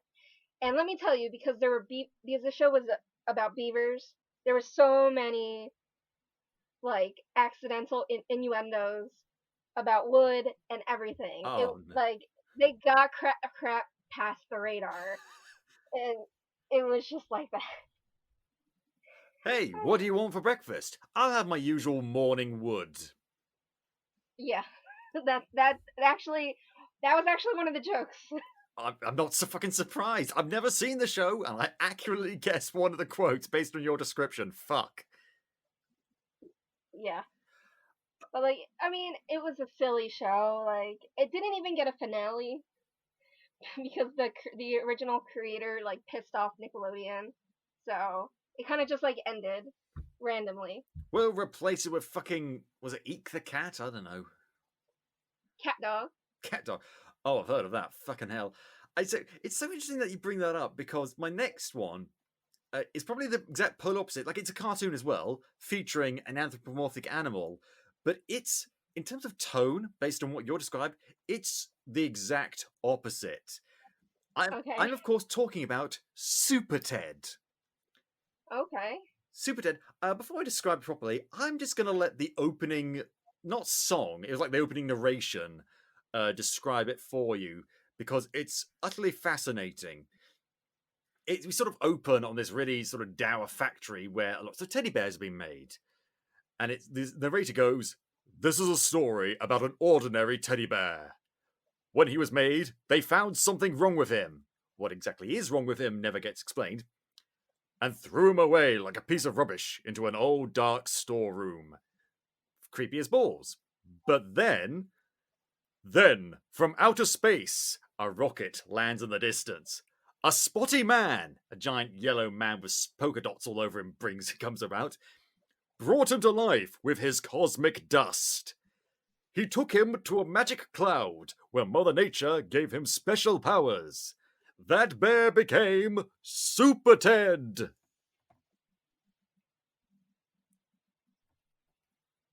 So it's a teddy bear that is a superhero? Yes, but it just has. I can't describe. Okay, so oh god, how to describe this? So this Super Ted was created by this Welsh author in 1978 as a kid's book, and then it got turned into, believe it or not, in 1982 it got turned into a Welsh language cartoon series, and then it got redubbed the following year into English, and oh god, so it's just about this bear who unzips like his normal bear fur, like this teddy bear fur, to reveal a superhero costume that kind of looks like the costume of like the greatest American hero. Mm-hmm. And he gets up to adventures with his friend Spotty, who's got like a jetpack and has a large spotted rocket and is kind of whiny and weird, and is voiced by John Pertwee, the Third Doctor. Oh my god. It gets weirder. Then you've got Mother Nature, who just grants him superpowers and lives on a cloud. And you might think, okay, that's fairly weird, but nothing we haven't seen before. I haven't talked about the villains yet. Oh god. Because the two main villains, at least I remember, there were three. Texas Pete, Skeleton, and Bulk. I don't remember Bulk. He was just like the typical dumb muscle guy. But Texas Pete was an evil yeehaw cowboy whose goals varied from killing Super Ted, becoming rich, or world domination. Why a cowboy would want any of these things, I don't know. And he was always assisted by a skeleton who wears pink slippers and acts kind of camp, like a even gayer version of C-3PO. Oh boy. And that was the show. It's fucking bizarre. And okay, so Super Ted's powers activate when he says to himself his secret word that no one else knows, because Mother Nature says, never say this secret word to anyone. And the episode I remember most keenly in my mind is one where Spotty constantly asks Super Ted to tell him the super word. And he can't because it's a secret word, and if he told him, then he wouldn't have superpowers anymore. And I'd like to point out, there's an evil Texas cowboy roaming around with a skeleton up to mayhem. Where is your priority, Spotty? Oh god. And that show sounds like a riot. I mean, some episodes include Super Ted and the Pearl Fishers, Super Ted and the Train Robbers, Super Ted at the Fun Fair, and of course, that excellent two-parter, Super Ted and Trouble in Space. It's I mean, in the 80s, you had He-Man. In the 80s, we had Super Ted. And like I wasn't alive when this show originally aired, but I watched it later, like reruns. I think I had it on VHS or something. And it actually got picked up for another series called The Further Adventures of Super Ted by Hanna-Barbera. But there was only like one series of that, whereas the original version got like 3 series, so fuck you, Hanna-Barbera. And it's just so charming and delightful. It's not creepy at all, despite the fact that there's an evil Texan, a weird spotty alien man, and a literal fucking skeleton. Yeah. Oh, jeez. Utterly fucking bizarre. Moving on. Number 3! Number 3 was pretty hard because there's like so many weird shows, but Inspector Gadget, the original cartoon. Inspector Gadget. It aired from 1983 to 1986, so I wasn't alive when it came out, but I watched. It was at reruns, like on TV. But as you know, Inspector Gadget is about Inspector Gadget, who supposedly was supposed to be like this super great police inspector that faced Dr. Claw of the evil organization MAD, but it was really Penny, his like niece, adolescent niece, that solved all of the things. It was just like super ridiculous. Like his like the gadgets, like he had like a gadget for everything in his hat, and like it didn't make any sense. Like how can he have all those things in his hat? Go gadget helicopter blades. Yeah, or whatever it was, but like it was just like really strange. It was a really strange show, even though like it was fun, and it had like the Matthew Broderick movie that came out. Yeah. Okay. So I want to point this out. I want to put one of the writer. I think the writer of that movie is Zach Penn, who worked on Avengers with Joss Whedon. Oh yeah. Let that sink in for a second. Okay. Yeah. That movie's fucking awful. God.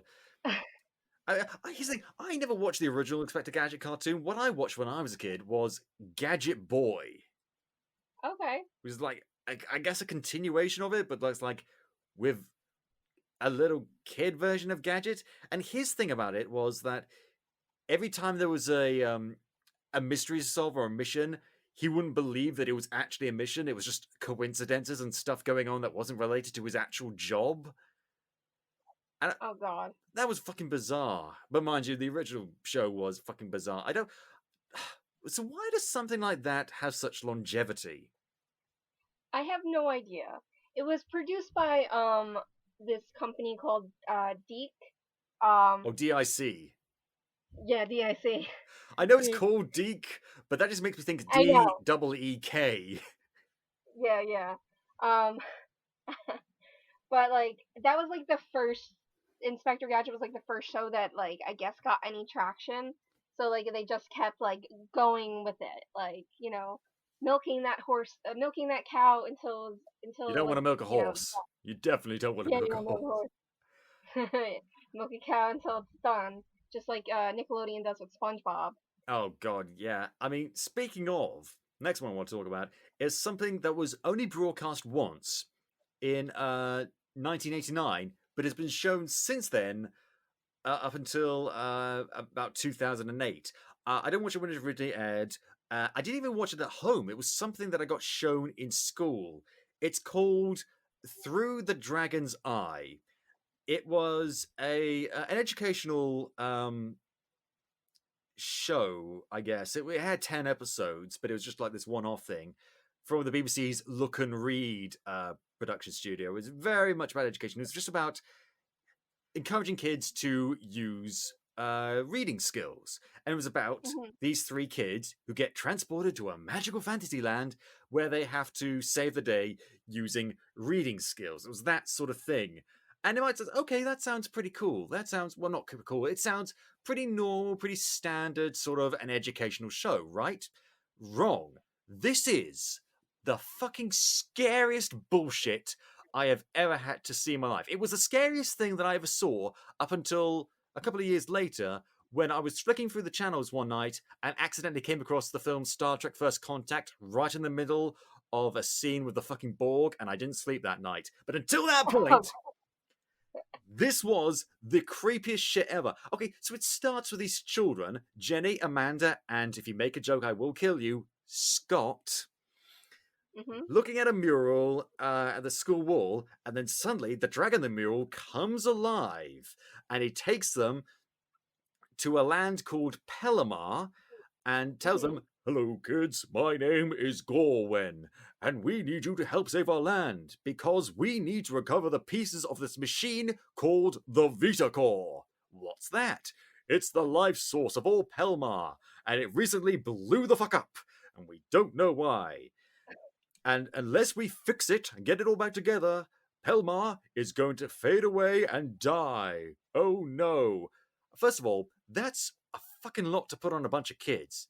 But you might think, Yeah. why can't they just fix it themselves? Well, it turns out like the instruction manual for the Vita Core are written down. But unfortunately, all the Pelmarians don't know how to read. They just can't read, even though later on in the show, one or two of them eventually do learn, very slowly, admittedly, how to read. What's weird about this show is so many fucking things, but also the fact that there was an actual storyline. It was a weird as balls storyline, but, you know, every time one of the Pelmarians had to learn how to read, they did so very haltingly, and only because the children have been such a good influence on them. Mhm. Anyway, I think, okay, this sounds weird, but not creepy, not scary at all. There's a villain of the story. A villain called Chan. Chan is the fucking creepiest motherfucker you've ever had the misfortune to meet. I almost don't want to encourage you to look him up, because if you Oh my do, God. you'll see him and you won't sleep tonight as well. So he looks like this weird skeletal Birdman with like Edward Scissorhand fingers, Oh God. wearing like a Nazgul black coat. It's like all your childhood nightmares manifest into one being.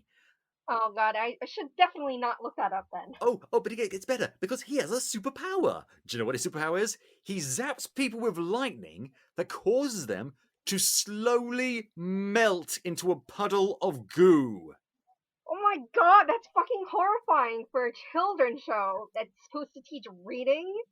And he does this to several of the main characters, not the kids, I don't think, but there's like Gorwin is helped by these two other characters, Boris and Doris. And Boris goes out with like the kids, and all the characters get split up to go to different places in Pelmar, and one of the kids stays behind with Doris to stay behind with the Vita Core. Chan invades the headquarters where the Vita Core is kept, holds them hostage. Doris tries to send a secret message out to Gorwin, telling them, like, oh no, Chan's here, get help. And during the middle of the broadcast, she gets zapped by Chan and turned into a puddle of goo right before her eyes in complete and utter terror. And I'm just sitting thinking, like, I could just be getting taught ordinarily by a teacher. Instead, they're making me watch this. Why? Oh God, it's actually fucking terrifying. Oh my God. Wow. Just really. Wow. It. Oh God. I, And it has a happy ending. They restore the Vita Core, they defeat Shan, and they get taken back to the real world, I guess. But, you know, they take a bit of Pelmar with them in the form of their post-traumatic stress disorder. yeah. Definitely. It's Oh God. fucking weird. 10 episodes of just nonsense. Oh God. And there was songs in it as well. There was weird songs. Oh God. Yeah, like songs about like how there's actually a lot of shows that got shown like this in school about like numeracy skills and literacy skills that featured songs. And one of the songs in this show that I remember, the only one I remember, was like Gorwin comes across his writing on a wall that he can't read, and he sees next to him is like this boggy sort of area, and it turns out it's a quagmire, and he manages to slowly manage to read that it's a quagmire. And after he feels like, oh, I'm glad I didn't step into that quagmire, then there's a song about the quagmire. Like the quagmire is singing about being a quagmire. What even is that? I don't understand. Moving the fuck on. Number 2. Okay. Number 2. Invader Zim. I've heard of this. David Malofsky is a huge fan of this. it aired in 2000. It originally aired in 2001 to 2002. Then it got canceled. Then it got rebooted and had like a second season in 2006. And then it got canceled again. And then it got a Netflix movie, Enter the Florpus, that came out last year. Yeah. And so, like, Invader Zim is about Zim. He's an alien from the planet Urk, and his job is to take they take over planets. But Zim is basically a giant loser, and Zim basically got sent to Earth because it was like the most backwater planet, and the other aliens wanted to get rid of Zim. Mm-hmm. So Zim is sent to Earth, and he sets up a base, and this is about him trying to take over Earth. And he's assisted by his robot servant Gur. Gur is malfunctioning. It's very silly. Gur is the best part of the show. I love Gur. But in this show is very dark, very edgy, and it's set in like this crap sack world of like adults are like horrible. Like it's the art style is very like sharp and like very like sounds like our dark. world, to be honest. Honestly, yeah. Zim has an enemy in this human boy named Dib, and he lives next door to Zim. And Dib is like this like he's like a he coins himself as like a paranormal investigator, and he knows that Zim is an alien, and he keeps trying to expose him, but everyone thinks Dib is like a lunatic. And they all go to school together too. Because of course they do. Like they're all in school.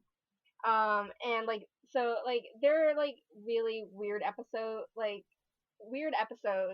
where like there's one episode where like they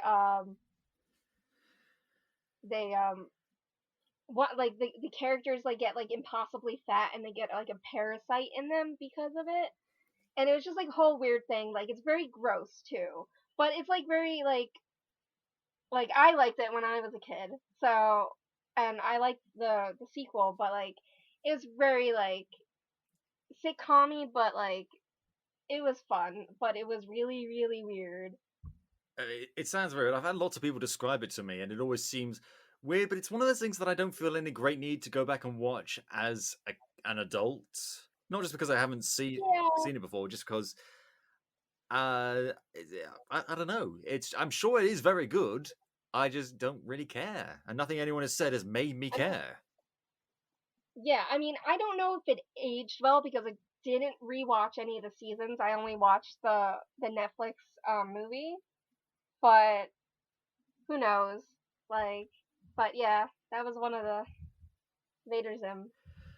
I mean, it sounds really weird. This next one is less weird, but no less bizarre, I guess. So I'm sort of cheating right now because this is actually several television shows, but I'm going to condense them into one. Because have you ever heard, Dara, of S Club 7? Yes. You have? Oh, I'm surprised. I have. Where do you know them from?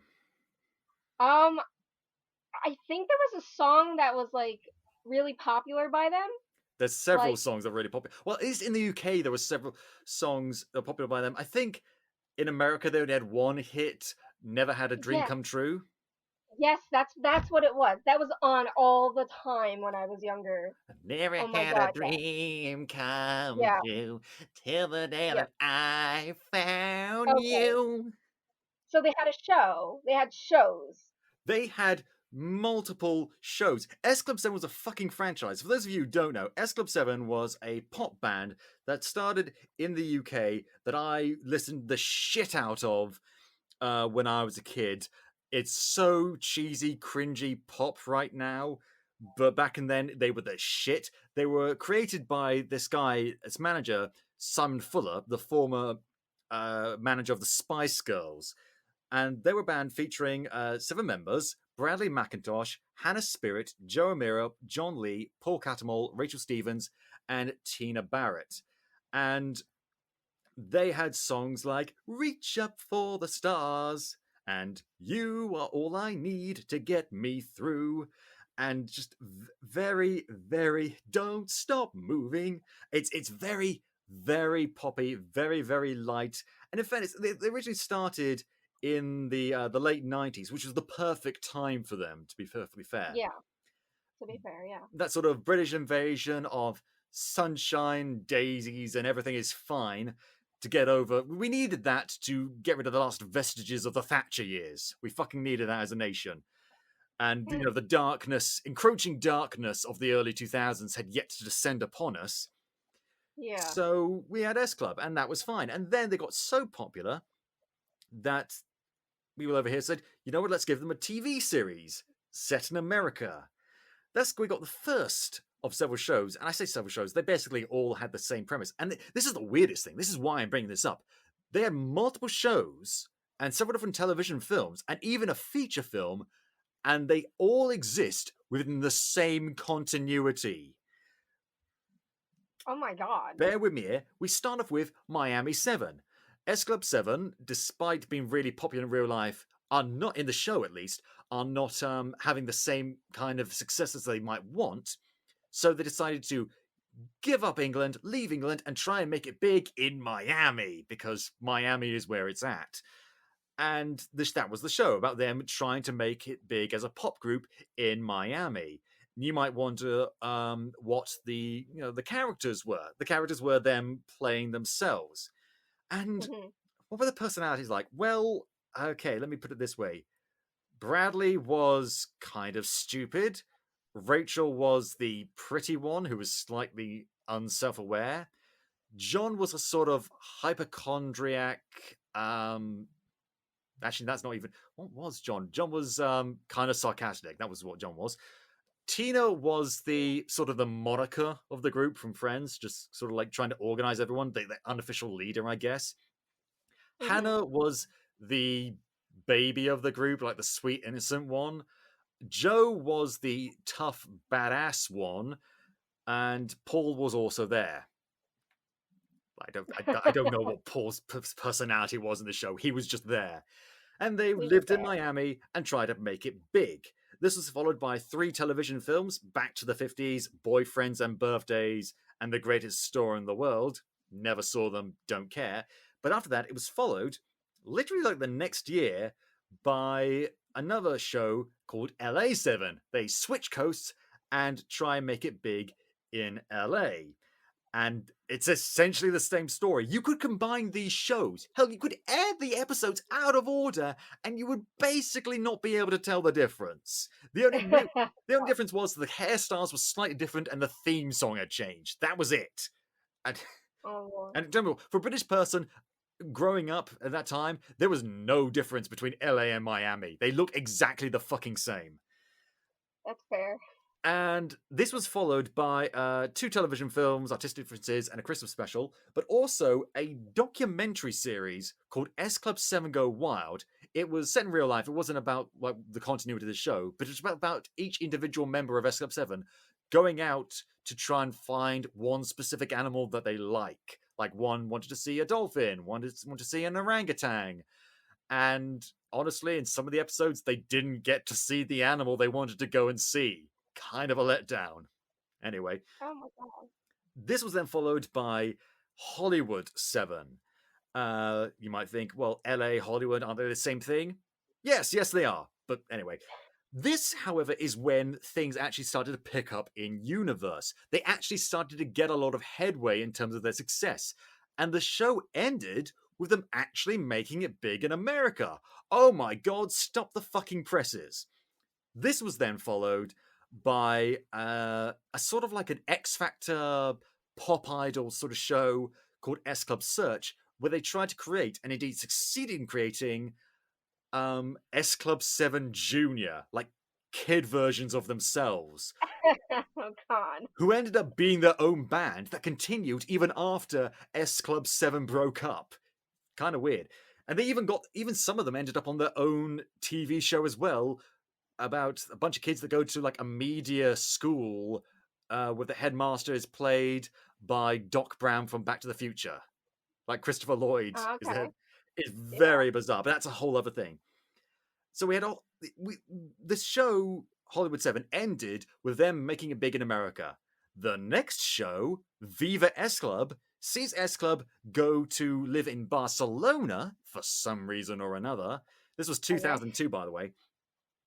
And where they are no longer famous in Spain. Like, they have all the success in America, but they've left that, and now they're going to try and make it big in Spain.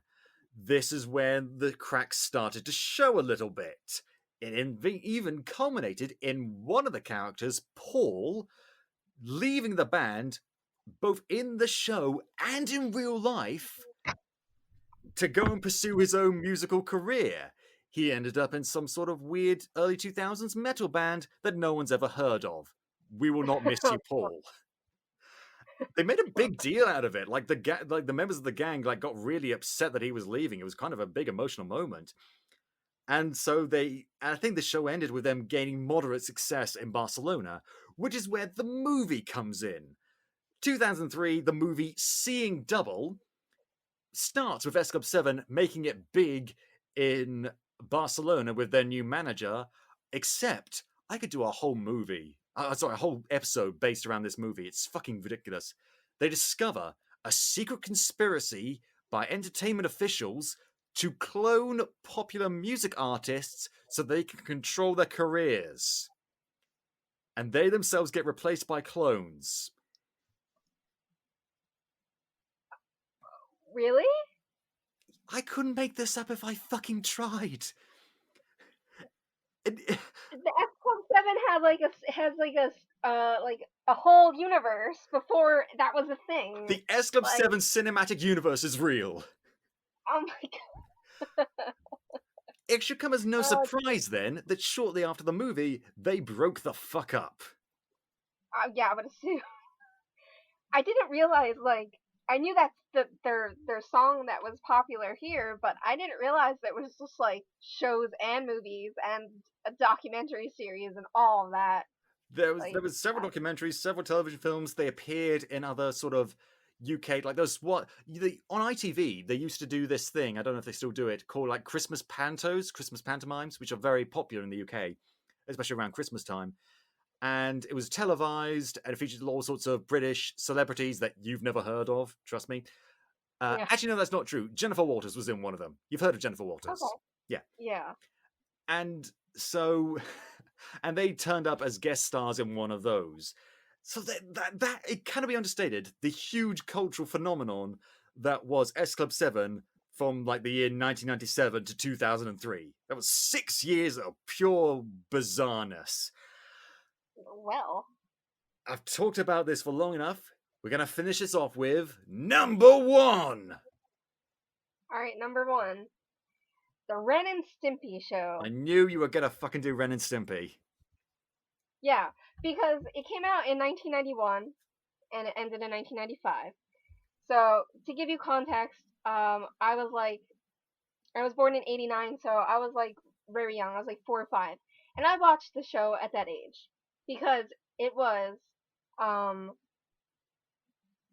for 7 and under originally. That was how they rated it. They rated it that. So rating people don't know what they're talking about. This show is so messed up. Ren was the psychotic chihuahua, and Stimpy was this complete dumbass, happy-go-lucky cat. And this show went places. It had the dark humor, sexual innuendos, the adult jokes. My parents watched the show with me, and they thought it was hilarious, but obviously all the jokes went over my head. And, it was gross. There's boogers and, earwax, and, it was just really just gross. It was very, absurdist, in some ways. Because it had that weird art style. And it was an ugly art style. It was ugly. Completely ugly.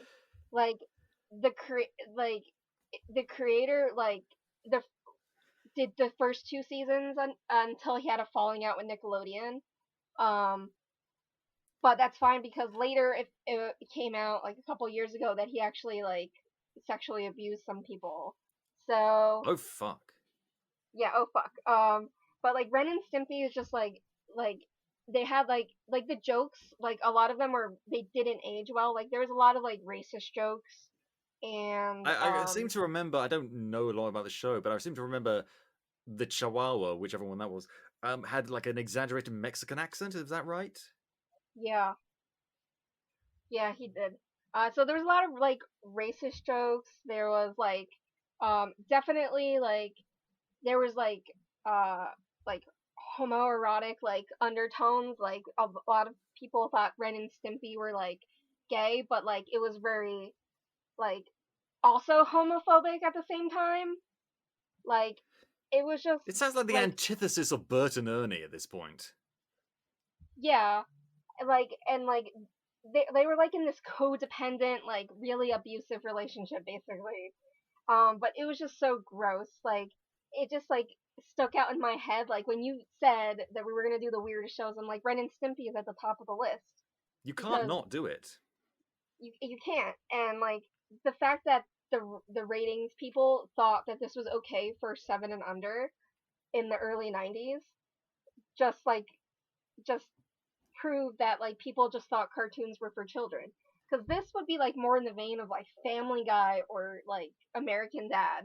Like this was not really a American kid Dad show. is classier than that show. God, not Family Guy. Family Guy's shit, but Yeah, God, it. but like it was very adult, very, and it just like if you it, like I wouldn't watch it now because like it would just be too cringy and too like it would make me feel gross. But like yeah, I watched that when I was a kid. It's, Yeah, I mean, again, cultural osmosis. I've heard about it. I know how weird and creepy it yeah. is, but I can't possibly because I've never seen an episode. Don't think I can begin to really appreciate just how weird it is. There is, however, something that I can appreciate how weird it is because it's glorious. I've saved the best till last. Okay, I am about to freak your fucking mind, Dara. Are you ready? I'm ready. Don't know if you've heard about this. Oscar's Orchestra. Ever heard of that? No, I haven't. Okay, so it was a show. It was an animation show that ran from 1995 to 1996. 3 seasons, 39 episodes. Because we could do that in a fucking year. Okay, so, oh god, this show. How do I? It takes place in the far, far future, in a city called New Vienna, and it is controlled by this dictator called Thaddeus Vent, who looks Oh like god. fucking Mozart's evil twin. Thaddeus Okay. has banned all music. He's that kind of bastard. Okay. However, there is a secret underground resistance against this, led by this guy Oscar, except he's not a guy, he's actually a sentient grand piano who, along with his fellow instruments, are conducting a secret underground war against this guy Thaddeus Vent in the far future, and the piano Oscar is voiced by Dudley Moore. The main character's a piano? Oscar the piano, he's blue, he's a talking grand piano, and he can fly, And fly, okay. and he is it's so, and it's brilliant. It's a show, but it's brilliant because it incorporates classical music into the show. Like the main theme is like this big booming excited classical music piece, but it's also got oh god, it's got like this creepy, like, okay, so Thaddeus Vent is his henchman is this guy Lucius, who looks like if you combined who's that guy from Casablanca, the really famous guy who talks like really wormy, like hello. Oh, I don't remember. I'm going to look it up quickly because it'll annoy me otherwise.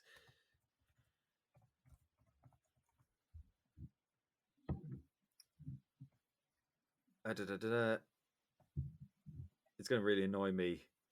Peter Lorre. Peter Lorre. Oh, okay. Okay, he looks like if you combine Peter Lorre with Frankenstein. He's green. He's got like this weird, creepy mustache and lank hair, and he's it's Oh god, he's really fucking creepy.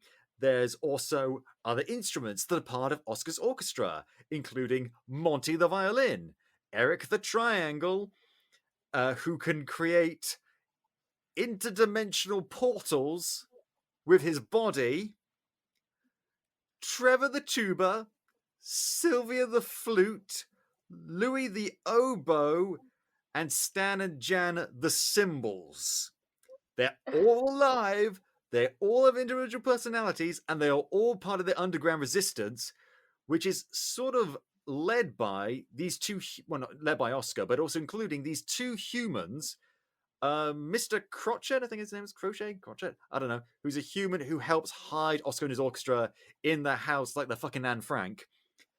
And his granddaughter, Rebecca, who is voiced and drawn in such a way in that you would never be able to guess her gender unless the story told you. Oh.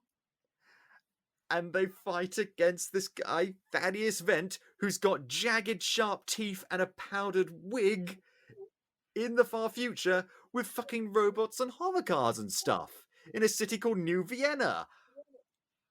This is the best thing I've ever heard of. Oh my god. I think I want to watch this. It was... Oh my god. It was...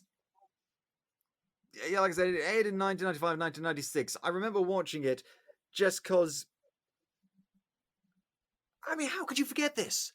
How could you forget a show where the main character is a talking grand piano voiced by Dudley Moore?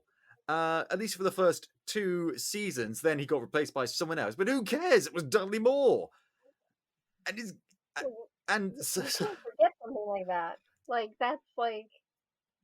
That's just so beyond, anything I've heard. What? Like a triangle that can make a dimensional portal with its body. Unbelievable. That sucks people through the triangly bit of his triangle body. And it's like if I ate you and you ended up in another dimension. It's so bizarre. And some of the episode titles, I don't have any further details than that, and I can't remember that much, but some of the episode titles include My Kingdom for a Tank, A Fight at the Opera, and Raiders of the Lost Park. That's the kind of level we're dealing with. Yeah. And because it's... And you know, it's so bizarre because Thaddeus Vent has banned music, and thus Oscar and all the other instruments are described as illegal instruments. I'd like to remind you that this is for kids. Yeah. Oh boy. Oh. That's just a lot. That's a lot. I don't recommend you look up Through the Dragon's Eye.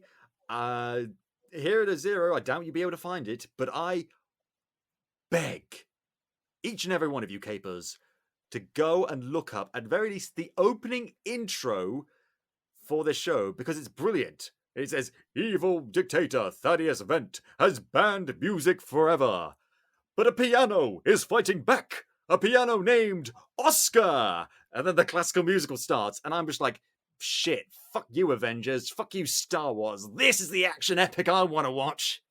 Well, at least they were creative, whoever created this. Yeah, it was created by these guys, Jan Younghusband and Collingwood O'Hare, which just might be the most British names I've ever heard of in my life. Fucking hell. And it ran for fucking 3 seasons. And it included Dudley Moore, as I say, but also, I think at least for one episode, Rick Mayall. You may be wrong, from the Young Ones, Bottom, and Black Adam, and things like that. Yeah. So I don't know how many other people remember this, but I'll never forget it. Fucking Oscar's orchestra all the way till the end. And that's it. That's all 10 of us that we've got. Oh, this has been disturbing. It's been a trip. Yeah. I'm so glad we've done this, though. Yeah. This has been a fucking roller coaster. I'm exhausted. And there's so many more weird shows that we couldn't even fit on the list. Yeah, I mean, I had like 20 episodes, there's 20 things that I wanted to include, but I couldn't. Like, I I can't. know. I wish I could talk about Brum, Ace Lightning, Basil Brush, Aquila, whatever, Bodger and Badger, The Legend of Dick and Dom, The Queen's Nose, Thomas the Tank Engine, which you will have heard of, and fucking Yeah. Flint the Time Detective, but I just can't because we've been going at this for hours and my voice is starting to go sore, and I think we're just going to end it there and just. I think what we need to do is it's good to look forward. It's good to look back at things like She-Ra, Cooper, whatever, how you pronounce it, in The Legend of the Wildebeest or whatever. Mhm. And all Infinity Train, I'm hearing a lot of buzz about. All these brand new shows that are expanding the realms of creativity and intelligence and talking to kids about stuff they need to hear about. But doesn't matter how weird Steven Universe gets, he's never gonna beat fucking Oscar's orchestra, and we're just gonna have to live with that. And on that note, I think we're gonna end the show. Thank you very much, Dara, for joining me today. Yeah, no problem. Had a blast. And if you enjoy the show, Capers, please tell your friends. Shout it from the rooftops. And if you haven't already, go back and listen to some of our other super episodes, like all the times to talk about Star Wars and all the other Disney stuff we talked about at the beginning. You can listen to the show on iTunes, Podbean, YouTube, Spotify, Amazon Music, or podcapers.com. If you want to get in touch with us, suggest show topics, or maybe come on the show yourself, you can find us on Facebook, Twitter, and Instagram at AP2HYC. Thank you very much to Dan Harris for our logo, the lovely microphone, the red and blue 3D glasses. Those are mine. And thank you for listening. This has been Podcapers, the official podcast of a place to hang your cape. Cue the music, Oscar!